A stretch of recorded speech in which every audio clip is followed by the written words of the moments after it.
வெட்கத்துக்கு பதிலாக ரெண்டத்தனையான பலன் வரும், லட்சிக்கு பதிலாக தங்கள் பாகத்தில் சந்தோஷப்படுவார்கள். இந்த ரெண்டு லைனையும் பார்க்கும்போது இது யாருக்கு ரொம்ப டைரக்டா அப்ளை ஆகுதுன்னா யோபுக்கு டைரக்டா அப்ளை ஆகுது. ஆனா யோபுக்கு பிரச்சனை வச்சு அப்ப எங்களுக்கும் வரும். நல்லது, அப்படி விசுவாசிங்க. என்ன சொல்றாங்க, யோபு பாவமா செஞ்சாரு, பிரச்சனை வந்துச்சுல, இப்ப எங்களுக்கும் வருங்கள. பிரச்சனையே வராதுன்னு நானும் சொல்லல. ஆனா யோபு நிலைமையில் நம்ம இல்ல, இருக்கணும் அவசியம் இல்லை. ஏன்னா யோபுக்கு நிறைய தெரியாது. நமக்கு நம்ம எப்படி இருக்கோம்னா யோபுக்கு கண்ணு தெரியாதுன்னு வச்சுப்போம். நம்ம கண்ணை மூடிட்டு உட்காந்துருக்கோன்ற மாதிரி கேட்டதில்ல இருக்கும். ஐயோ நான் எப்படி பிரதர் எல்லாம் கண்டுபிடிக்கிறது? பைபிள் இருக்குல்ல, எடுத்து படிங்க. படிச்சீங்கன்னா கர்த்தர் உங்களோட பேசுவார், வெளிச்சம் வரும், வெளிச்சம் உண்டாகும்.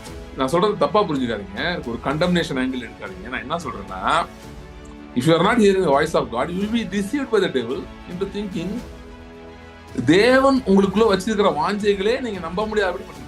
பவுல் சொல்றாரு, எங்கள் போராயுதங்கள் மாம்சத்துக்கு எதுவானவைகள் அல்ல, ஆரண்களை நிர்மூலமாக்கிறதுக்கு தேவ பலம் உள்ளவைகளா இருக்குது. அப்பனா போராயுதம் ஒண்ணு இருக்குல்ல, போராயுதம் இருந்தா போர்னு ஒண்ணு இருக்குல்ல. இல்ல நாங்க எல்லாம் செஞ்சு முடிச்சிட்டாரு இயேசு அப்படின்னு சொல்லிட்டு அப்படியே தியானத்துல உட்காந்துருக்க மாதிரி, இந்த ஹிப்பி மாதிரி உட்காந்துருந்தீங்கன்னா பெரிய பிரச்சனையா இல்லை. புரியுதா? சோ இயேசு என்ன செஞ்சிருக்காருன்றத புரிந்து கொள்ளணும், அறிந்து கொள்ளணும். இந்த தியானத்துல இருக்கணும். எது அவர் என்ன செய்து முடித்தார் என்பதை அறிந்து கொள்கிற தியானத்தில் நாம் இருக்க வேண்டும். Job was sincerely worshiping God without having a relationship with him. Okay, ஆனா அவனுக்கு அது தெரியாததுக்கான வழி இல்லை. அதை பிசாசு பயன்படுத்தி அவன் வாழ்க்கையில எதிர்த்து வேலை செய்ய ஆரம்பிச்சிட்டான். நான் சொல்றேன், ஒருவேளை யோபு 38, 39, 40 அப்புறம் எப்படி கர்த்தரை அறிந்தானோ அப்படி 1-2 அறிந்திருந்தான்னா யோபு அட்டாக் பண்ணிருக்கிறது ரொம்ப கஷ்டம். நம்பர் 1. அப்படி மீறி அட்டாக் பண்ணியிருந்தா யோபு அன்னைக்கு திருப்பி அடிச்சிருப்பான், அன்னைக்கே அடிச்சிருப்பான் திரும்ப. ஓகே, சோ ஒரு பக்கம் என்ன பண்ணுங்க, யோபு எடுத்துக்கோங்க. இன்னொரு பக்கம் ஆசீர்வாதத்தை விட்டுறாதீங்க. ஆசீர்வாதம்னு போட்டு என்ன வந்தாலும் எடுத்துக்கோங்க. யாரோ ஒருத்தர் பேர்ல ஆசீர்வாதம் கூட எடுத்துக்கோங்க. ஏன்னா பழைய ஏற்பாடு ஃபுல்லா இருக்கிற ஆசீர்வாதம் நமக்கு என்று கொடுக்கப்பட்டிருக்கிறது. யோபுல இருந்து என்ன எடுத்துக்கிறோம்னா, தேவன் எனக்காக கிரியை செய்யறோம் எடுத்துக்கிறோம். ஆனா 42 எப்படி முடியுது? ஆசீர்வாதம். சோ ஆசீர்வாதத்தை தியானிக்கிறதை நிறுத்த வைங்க. எல்லா விதமான ஆசீர்வாதம் டீடைல்டா தியானிங்க. சோ இந்த வருஷத்திலே I believe God is setting us up for an encounter with the Almighty dimension of God. சர்வ வல்லவர் என்கிற டைமென்ஷன்.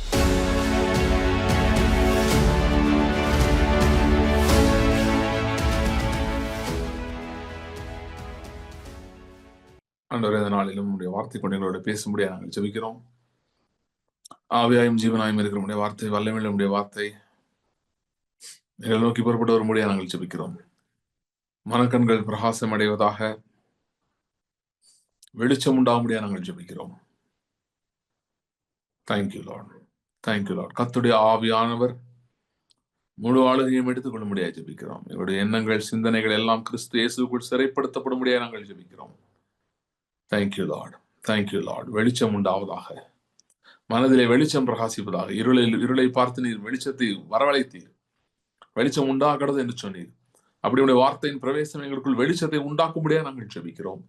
ஆசீர்வதியும் இயேசு கிறிஸ்துவின் நாமத்தில் ஜெபிக்கிறோம் பிதாவே, ஆமென். நம்ம இந்த அசென்ஷன் நான் பேசிட்டு இருந்தேன், பரமேறுதல் அப்படின்னு சொல்லி அது பேசுவோம். இடையில இப்ப நம்ம இந்த ப்ராமிஸ் வர்ஸ் பத்தி இருக்கிறதுனால அதை ப்ராமிஸ் வர்ஸ் பத்தி கொஞ்சம் பார்க்கலாம். ஏசாயா 61 அது அன்னைக்கு நான் போன மீட்டிங்ல கொஞ்சம் பேசினேன். ஆனா டைம் ஷார்ட்டா இருந்ததுனால கொஞ்சம் தான் பேச முடிஞ்சது. இன்னும் கொஞ்சம் அதை பத்தி நம்ம பார்க்கலாம். ஏசாயா 61 அதிகாரம், ஏசாயா 61 அதுல 7வது வசனம். ஏசாயா 61:7. கேட்காதவங்க இருந்தீங்கன்னா அதை ஃபர்ஸ்ட் கேளுங்க. அதோட தொடர்ச்சி மாதிரி தான் நான் இன்னைக்கு பேச போறேன். ஏசாயா 61:7. உங்கள் வெட்கத்துக்கு பதிலாக நன்மையாய் பலன் வரும், பதிலாக பாகத்தில் சந்தோஷப்படுவார்கள், அதில் தங்கள் தேசத்தில் இரட்டிப்பான சுதந்திரம் அடைவார்கள், நித்திய அவர்களுக்கு உண்டாகும். ஓகே, வெட்கத்துக்கு பதிலாக ரெண்டத்தனையான பலன் வரும், லட்சிக்கு பதிலாக தங்கள் பாகத்தில் சந்தோஷப்படுவார்கள், அது நிமித்தம் தங்கள் தேசத்தில் இரட்டிப்பான சுதந்திரம் அடைவார்கள், நித்திய மகிழ்ச்சி அவர்களுக்கு உண்டாகும். ஓகே, சோ இது நான் அன்னைக்கு இதோட எண்டுல பேசும்போது நான் யோபு 42 அதிகாரத்துல சில காரியங்கள் பேசினேன். அதுக்கு போய் நான் இன்னும் கொஞ்சம் பேச போறேன். ஓகே, ஏன்னா வெட்கத்துக்கு பதிலாக ரெண்டத்தனையான பலன் வரும், அந்த லைனை லட்சிக்கு பதிலாக தங்கள் பாகத்தில் சந்தோஷப்படுவார்கள். இந்த 2 லைனையும் பார்க்கும்போது இது யாருக்கு ரொம்ப டைரக்டா அப்ளை ஆகுதுன்னா யோபுக்கு டைரக்டா அப்ளை ஆகுது. ஓகே, சோ ஏன்னா யோபு லைஃப்ல இதை நம்ம பாக்குறோம். பின்னாடி யாக்கோபுல சொல்லப்பட்டிருக்கிறது, யோபின் பொறுமை குறித்து கேள்விப்பட்டிருக்கிறீர்களே, கர்த்தருடைய செய்கையின் முடிவையும் கண்டிருக்கிறீர்களே. சோ யோபுவின் புஸ்தகத்துல இருக்கிற சில காரியங்களை நம்ம பார்க்கலாம் இன்னைக்கு. ஏன்னா யோபு வந்து இந்த வார்த்தை வாழ்க்கை நிறைவேறியது. வெட்கம் லட்சைக்கு பதிலாக அவனுக்கு ரெண்டத்தனையான பலன் லிட்டரலாக வந்தது. ஏன்னா 42 அதிகாரம் படிச்சு பார்க்கும்போது எல்லாத்தையும் ரெண்டத்தனையாக கர்த்தர் அவனுக்கு திரும்ப கொடுத்தார் என்பதை நம்ம பார்க்க முடியும். சோ யோபுவின் புஸ்தகத்துக்கு போவோம். யோபு முதல் அதிகாரத்துக்கு போலாம். யோபு பத்தி கொஞ்சம் நீங்க லைட்டா ஸ்டடி பண்ணுவோம். யோபு முதல் அதிகாரம். ஊத்ஸ் தேசத்திலே யோபு என்னும் பெயர் கொண்ட ஒரு மனுஷன் இருந்தான். அந்த மனுஷன் உத்தமனும் சன்மார்க்கனும் தேவனுக்கு பயந்து பொல்லாப்புக்கு விலகியவனுமாய் இருந்தான். அவனுக்கு 7 குமாரரும் 3 குமாரத்திகளும் பிறந்தார்கள். அவனுக்கு 7000 ஆடுகளும் 3000 ஒட்டகங்களும் 500 ஏர் மாடுகளும் 500 கழுதைகளுமாகிய மிருக ஜீவன்கள் இருந்ததுமன்றி திரளான பணிவிடைக்காரரும் இருந்தார்கள். அதில் இந்த மனுஷன் கிழக்கத்தி புத்திரர் எல்லாரிலும் பெரியவனாய் இருந்தான். அவன் குமாரர் அவனவன் தன் தன் நாளிலே தன் தன் வீட்டிலே விருந்து செய்து தங்கள் 3 சகோதரிகளையும் தங்களோட போஜனம் பண்ணும்படி அழைப்பார்கள். ரொம்ப டீடைல்ஸ் வேணா, அவ்வளவு போதும். நம்ம எல்லாத்தையும் படிக்க முடியாது, நீங்க வீட்டுல படிச்சுக்கோங்க. சோ யோபுவோட இன்ட்ரெஸ்டிங் ஓப்பனிங். யோபு பத்தி ஓப்பனிங்ல என்ன போட்டிருக்காருன்னு பாத்தீங்கன்னா, உத்தமனும் சன்மார்க்கனும் தேவனுக்கு பயந்து பொல்லாப்புக்கு விலகிறவன் அப்படின்னு சொல்லி போட்டிருக்கு. சோ நான் யோபுவின் வாழ்க்கையில அந்த ரெட்டத்தனையான பலன் போறதுக்கு முன்னாடி இந்த இன்ட்ரோடக்ஷன் கொடுக்குறேன். ஏன்னா யோபு பத்தி பேசுறோம்னா இது சொல்லாம பேசினா பெர்ஃபெக்டா இருக்காது, கம்ப்ளீட்டா இருக்காது. ஏன்னா நமக்கும் இது அநேக காரியங்கள் நாம் கற்றுக்கொள்ள வேண்டியது, அறிந்து கொள்ள வேண்டிய காரியங்கள் இங்கிருந்து இருக்கிறது. சோ யோபுடைய வாழ்க்கையில முதலாவது ஒரு விஷயத்தை கவனிச்சு பாத்தீங்கன்னா, யோபு யார் அப்படின்னு சொன்னா, அவன் நிறைய வேத ஆசிரியர் சொல்றபடி இல்ல நானும் அப்படிதான் நினைக்கிறேன், யோபு வாழ்ந்த காலம் வந்து ஆபிரகாமுக்கு முந்தின காலமாக தான் கண்டிப்பா இருக்க வேண்டும். ஆபிரகாம் முந்தின காலமா இருந்தாலும் சரி, எந்த காலமா இருந்தாலும் சரி. ஆனா ஒரு விஷயம் தெளிவா தெரியுது என்ன அப்படின்னு பாத்தீங்கன்னா, யோபு அவனை பத்தி உத்தமன்னு போட்டிருக்கு, சன்மார்க்கன்னு போட்டிருக்கு, சரியா? அவன் தேவனுடைய உடன்படிக்கைக்குள்ள வந்தாள்னு இல்ல ஒண்ணு. சோ பேசிக்கலா யோபுவை எப்படி நம்ம கேட்டகரைஸ் பண்ணலாம்னா, இந்த நன்மை தீமை அறிவின் விருட்சம் இருக்கு பாத்தீங்களா ஏதேன் தோட்டத்துல, அதுல நன்மையின் அறிவுன்னு ஒண்ணு இருக்கு. அதாவது அந்த விருட்சத்தை சாப்பிட்டதுனால ஆதாமுக்குள்ள நன்மை தீமை அறிவு வந்துச்சு. ஒரு குரூப் ஆதாமின் சந்ததியில ஒரு குரூப்ல நன்மையின் அறிவு வேலை செய்யுது, ஒரு குரூப்புக்குள்ள தீமையின் அறிவு வேலை செய்யுது. சோ இந்த யோபுடைய ஆதாமுடைய சந்ததியில வந்தவங்கல நன்மையின் இதை இருக்கிறவங்க இன்னைக்கு கூட நிறைய பேர் அந்த மாதிரி இருக்காங்க. ரொம்ப சோசியல் ஒர்க்கர்ஸா இருப்பாங்க, ரொம்ப சொசைட்டில பயங்கரமா ஹெல்ப் பண்ணுவாங்க, நிறைய பேருடைய வாழ்க்கைய தரத்தை மாத்தி இருப்பாங்க, சமுதாயத்துக்காக தங்களை அர்ப்பணிச்சவங்களா இருப்பாங்க. நான் சின்ன பிள்ளையில இருக்கும்போது நினைச்சிருந்தேன் ஒன்லி கிறிஸ்டியன் மிஷனரிஸ் மட்டும் தான் இந்த மாதிரிலாம் பண்ணியிருக்காங்க. அப்படிலாம் இல்லை. நீங்க பாத்தீங்கன்னா நிறைய பேர் இருக்காங்க அந்த மாதிரி. எல்லா மதத்துல இருக்காங்க, எல்லா மார்க்கத்துல இருக்காங்க. நீங்க இதுல கூட பாத்தீங்கன்னா இந்த சென்னையில ஃப்ளட் வந்த டைம், அந்த கொரோனா டைம்லாம் பாத்தீங்கன்னா, நம்ம இந்தியால வந்து இந்த இஸ்லாமியர்களை வந்து ஒரு குறிப்பிட்ட அரசியல் கட்சி எல்லாருமே சேர்ந்து அவங்கள வந்து அவங்க தீவிரவாதிகள், தேச விரோதிகள் ரேஞ்சில் அவங்கள வர்ணிக்குது. ஆனா பாத்தீங்கன்னா அவங்க தான் அவங்க ஃபோர் ஃப்ரண்ட்ல இருந்து நிறைய ஹெல்ப் பண்ணாங்க. நம்ம கிறிஸ்டியன் சர்ச்சஸ்லாம் ஹெல்ப் பண்ணாங்க இல்லைன்னு சொல்லல, ஆனா அதோட அவங்க ரொம்பவே ஹெல்ப் பண்ணாங்க. சோ ஒருத்தன் வந்து ஆதாமின் சந்ததிக்குள்ளே அந்த அப்படி ஒரு குரூப் இருக்கு, சரியா? சோ யோபு வந்து ஆக்சுவலா அந்த கேட்டகரி. யோபு வந்து எந்த கேட்டகரினா நன்மையின் கேட்டகரி. அதுல நன்மை தீமை விலகிறவன். அவனது போட்டிருக்கு, அவனுக்கு தீமையின் அறிவு தெரியும், தீமை செய்யக்கூடாது, கர்த்தருக்கு பயந்து இருக்கணும். கர்த்தர்னா அவங்களுக்கு வந்து கர்த்தர்ன்றது கூட தெரியாது. ஏன்னா நீங்க பாத்தீங்கன்னா அந்த சர்வ வல்லவர்ன்ற டேர்ம் ரொம்ப யூஸ் பண்ணுவாங்க. கர்த்தர்னா நான் என்ன சொல்றேன்னா யெகோவா தேவன், அதாவது ஆபிரகாமுக்கு வெளிப்படுத்த அந்த அந்த இதெல்லாம் தெரியாது. நன்மையின் அறிவை பிடிச்சிருந்தவங்க யார் அந்த காலத்துலன்னா, தேவன் ஒருவர் இருக்கிறார், அவர் எல்லாருக்கும் மேல நியாயாதிபதியா இருக்காரு, நம்ம அவருக்கு விரோதமா பாவம் செய்யக்கூடாது அப்படின்னு சொல்லி அவங்களுக்கு எது தீமைன்னு தோன்றதோ அதெல்லாம் செய்ய மாட்டாங்க. செய்யாம நன்மையான காரியங்களை வந்து தான் செய்வாங்க. அது யோபு பின்னாடி வேற பயங்கரமா ஆர்கியூ பண்றாங்க. ஏன்னா யோபு வந்து இவங்க கார்னர் பண்ணிட்டாங்க, ஃப்ரெண்ட்ஸ் கார்னர் பண்ணி நீ ஏதோ பாவம் செஞ்சா அதான் உனக்கு வந்துச்சுன்னா பயங்கர கோவம் வந்துருச்சு அவனுக்கு. இந்த உண்மையிலேயே பாத்தீங்கன்னா தப்பே செய்யாம அக்யூஸ் ஆகுறவங்களுக்கு ரொம்ப கோவம் வரும், பயங்கரமா கோவம் வரும். ஸோ அவனுக்கு பயங்கர கோவம் வந்துருச்சு. கோவம் வந்து நான் என்ன தப்பு பண்ணேன், நான் பண்ணவே இல்லை அடிச்சு சொல்றான். சோ அவன் வந்து பாத்தீங்கன்னா தேவனுக்கு பயந்தவன் அப்படின்னா என்னன்னா தீமை செய்யக்கூடாதுன்றதுல அவன் ரொம்ப தெளிவா இருந்தவன். அவனை நீதிமான் என்று வேதம் தெளிவாக சொல்லவில்லை அந்த இடத்துல. சன்மார்க்கன் என்ற வேர்டு யூஸ் ஆகுது. சன்மார்க்கன்னா யாருன்னா நல்லவன், அவர் ரொம்ப நல்லவருங்கன்னு சொல்றாங்களே. இந்த கேப்டன் விஜயகாந்த் சொல்றாங்க, இறந்து போயிட்டாரு, அவர்லாம் எல்லாரும் சொல்றாங்க நல்லவர், அந்த அந்த மாதிரி கேட்டகரிங்களாம். ஸோ இவங்கெல்லாம் வந்து நல்லா ஹெல்ப் பண்ணுவாரு, உதவி செய்வாரு. யாராவது போய் கேட்டா உடனே ஹெல்ப் பண்ணுவாங்க. விஜயகாந்த் ரட்சிக்கப்பட்டு அபிஷேகம் பண்ணவரா கிடையாது. ஆனால் அவர் நல்லவரா இருந்தாரு. ஏன்னா அது அவருடைய சில பேரோட அந்த குணாதிசயம். அது எங்கிருந்து வருது? ஆதாம்ல இருந்து அது ஒண்ணு இருக்கு. ஓகே. ஆனால் அது மட்டுமே போதுமானதாக இருந்தால் இயேசு சிலுவையில மரிக்க வேண்டும் என்று அவசியம் இல்லை. சோ அதனாலதான் பாத்துங்க இந்த யோபுன் புஸ்தகம் அதை தெளிவா காட்டுது. தேவனோட அவனுக்கு சந்திப்பு ஏற்படும், அதெல்லாம் நான் அடுத்து சொல்ல போறேன், பின்னாடி வருது அதான். சோ இப்ப யோபு வந்து இப்படிப்பட்ட ஒரு இடத்துல இருக்கான். சோ ஆண்டவருக்கும் பிசாசுக்கும் ஒரு டயலாக் நடக்குது. அதுல வந்து ஆண்டவரும் பிசாசும் பேசும்போது வந்து ஆண்டவர் சொல்றாரு, யோபு மேல கவனம் வைத்தாயோ, இந்த தாசனா யோபு மேல கவனம் வைத்தாயோ அப்படின்னு சொல்லி, பாத்தியா ஒழுங்கா இருக்கான்னு சொல்லி. யோபு நல்லா கவனிங்க. யோபு தேவனுக்கு பயந்திருந்தவன், தீமை செய்யக்கூடாதுன்னு நினைச்சவன், பரிசுத்தமா வாழணும்னு நினைத்தவன், அவனுக்கு தெரிந்தவரை எது பரிசுத்தமோ எது கரெக்டா செய்யணும்னு நினைச்சவன். ஆனால் தேவனுக்கு அவனுக்கும் உறவு கிடையாது. அது உறவு இருந்தாக வேதம் சொல்லவில்லை. ஓகேயா? அவன் கேள்விப்பட்டான், இதெல்லாம் நல்லது, இதெல்லாம் செய்யணும், இதெல்லாம் செய்யக்கூடாது அப்படின்னு கேள்விப்பட்டான். அவன் மேபி அவனுக்கு ஒரு நல்ல தகவன் தாய் இருந்திருக்கலாம், தெரியல, சொல்லி கொடுத்துருக்கலாம். ஸோ அந்த வழிமுறைகளின்படி அவன் வாழ்ந்தவன். ஒருவேளை நோவா காலத்துக்கு அப்புறம் வந்திருக்கலாம். ஸோ நோவாவின் சந்ததியிலேயே கொஞ்சம் பேர் வந்து தேவ பக்தி உள்ளவர்களா இருந்தாங்க பின்னாடி நாட்கள்ல.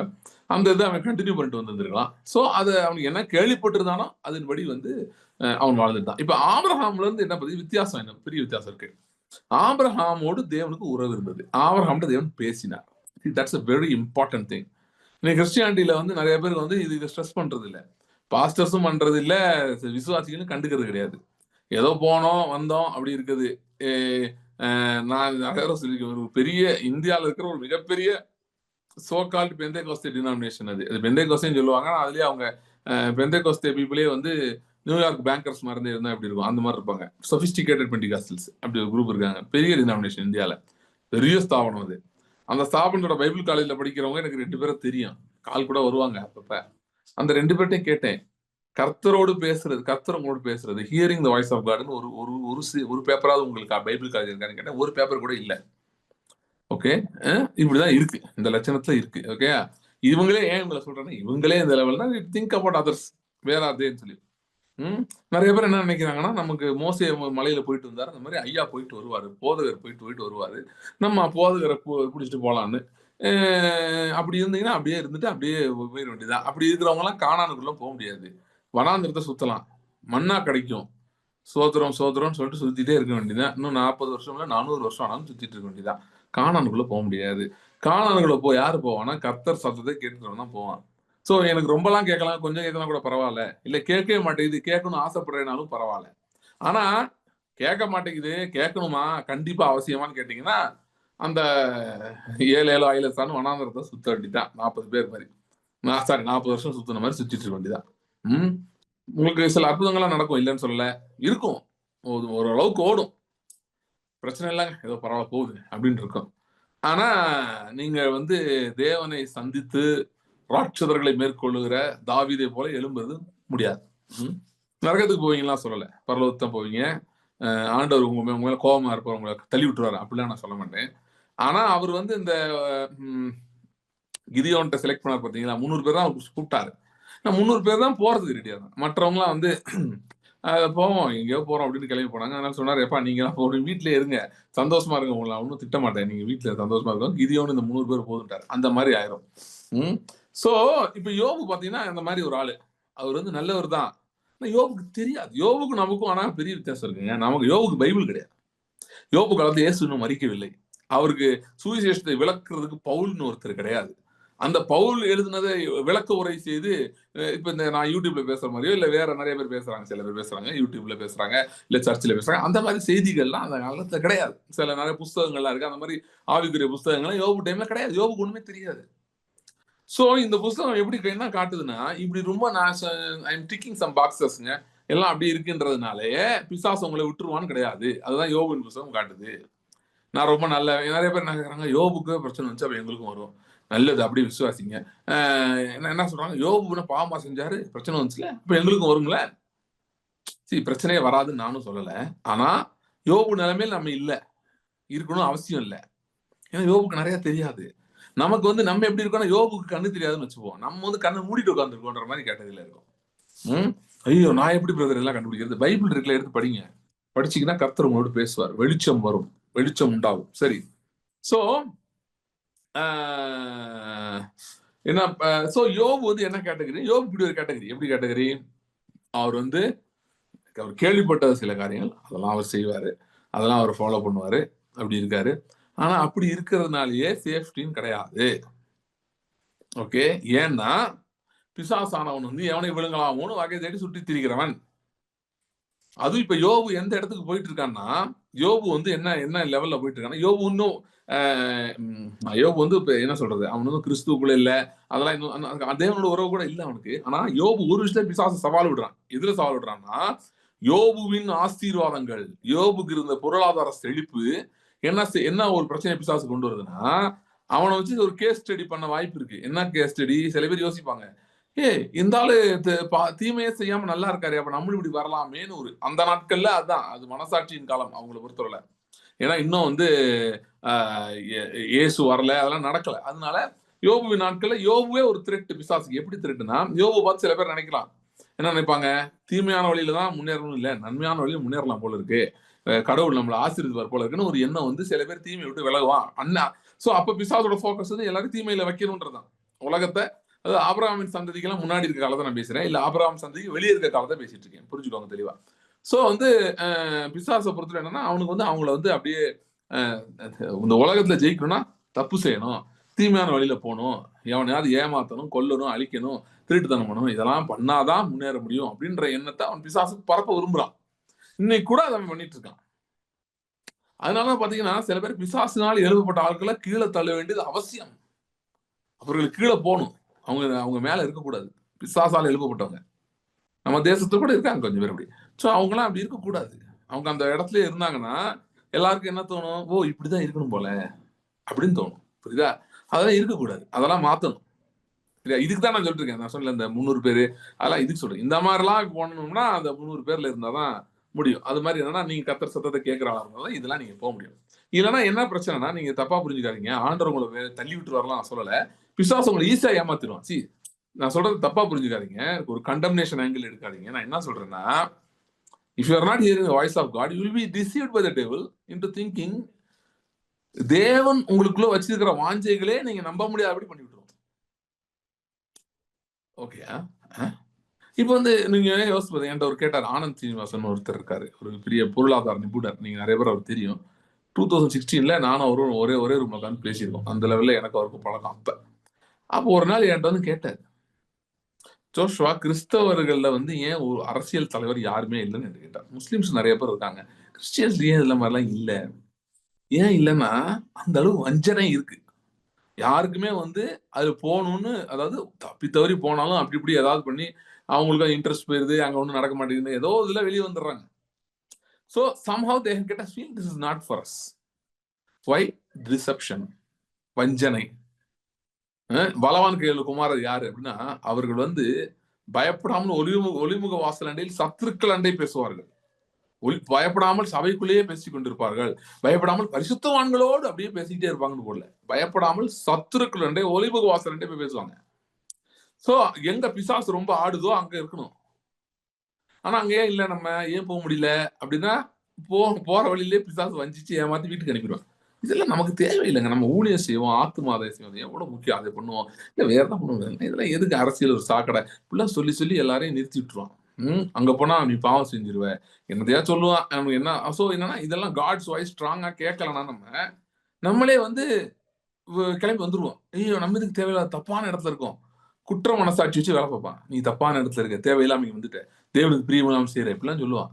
ஸோ இதெல்லாம் எப்படி கவுண்டர் பண்ண முடியும்? Only hearing the voice of God will help you. Voice of God இல்லைன்னா நீங்க போக மாட்டீங்க, நீங்க பாதியில வந்துருவீங்க. அதுக்கு தான் நான் சொல்லிட்டு இருக்கேன், hearing voice of God is very important. So இப்போ யோபு வந்து பாத்தீங்கன்னா பிசாசுக்கு ஒரு த்ரெட் மாதிரி வர ஆரம்பிச்சுட்டான், ஒரு லெவல்ல வர்றான். வந்த உடனே பாத்தீங்கன்னா பிசாசு வந்து இப்ப இவனை சும்மா விடக்கூடாது, என்ன பண்ணணும்னு அவனு யோசிச்சுட்டு தான் இருக்கான். அப்பதான் இந்த கான்வர்சேஷன் நடக்குது. ஆண்டவர் பேசுறாரு. ஆண்டவர் பேசும்போது பிசாஸ்ட பேசுறாரு. பிசாசு சொல்றான், நீர் அவனை வேலி அடிச்சு வச்சுட்டு திடீர் அப்படின்னு அவன் சொல்றான். ஆனா ஆண்டவர் கடைசியில என்ன சொல்றாரு, நீங்க படிச்சு பாத்தீங்கன்னா அவன் உன் கையில் இருக்கிறான். ஏன் அப்படி சொன்னார்னா, யோபு வந்து இன்னும் தேவனோட உறவுக்குள்ள வரல. Just because he is living a morally upright life, it's a very important point, okay? Just because he is living a morally upright life. See, morally upright life is part of the fruit of the spirit. I don't deny that. But அதை மட்டும் செஞ்சுட்டு, நீங்க நிறைய Christians அப்படி பண்ணிட்டு இருக்காங்க. அதை மட்டும் பண்ணிட்டு நம்ம அவ்வளவுதான் எல்லாம் சாதிச்சிட்டோம்னு நினைச்சோம்னா அதோட முட்டாள்தனம் எதுவும் இருக்காது. ஏன்னா பிசாசு வந்து மாரலி ரைட்டா இருக்கவங்களை வந்து மாரலினா அதாவது சொல்றது அவங்க எந்த பாவமும் செய்யல அப்படி சார் கேட்டகரி சொல்றேன். சோ அப்படி இருக்கிறவங்க வந்து விட்டு வைப்பான்னு யார் சொன்னது? அதுக்குதான் யோபு புஸ்தகமே எக்ஸாம்பிளா இருக்கு. பிசாசு வந்து அது ஒரு பிசாசு. அது என்ன பண்ண, நீங்க நல்லவரா இருந்தாலும் விடாது. புரியுதா? அதே சில பேர் நினைக்கிறான், அப்போ நல்லவனா இருந்தா விடாதான், அப்ப பேசாம கெட்டவனா இருக்கணும், அப்பயும் விடாது. ஏன்னா அது பிசாசு. அது எல்லாத்துக்கும் அது யாரையும் விடாது. அது ஏதாவது தீமை செஞ்சுக்கிட்டே தான் இருக்கும். கர்த்தர் எப்படி நல்லவரோ அது கெட்டது, அது கெட்டது பண்ணிட்டே இருக்கும். சோ அதனால பாத்தீங்கன்னா வெறும் வெறும் நல்லவனா இருந்தா பத்தாது.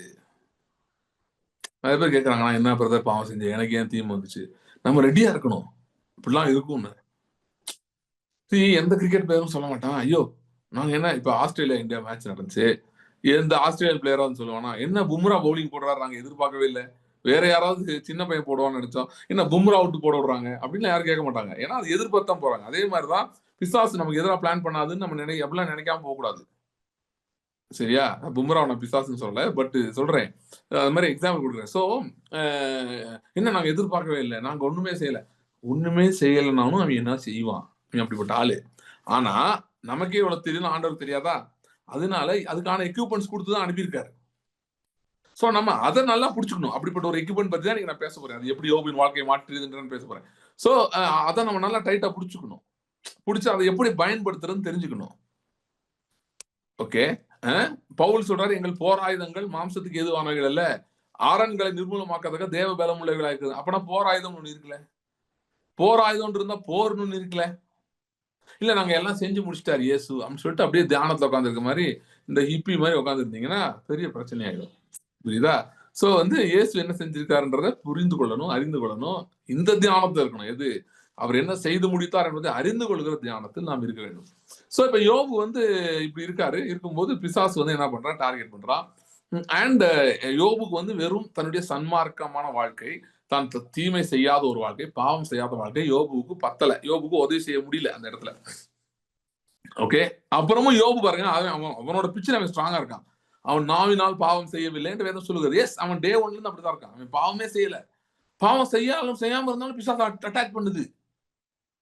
ஓகே, ஏன் அட்டாக் பண்ணுச்சுன்னா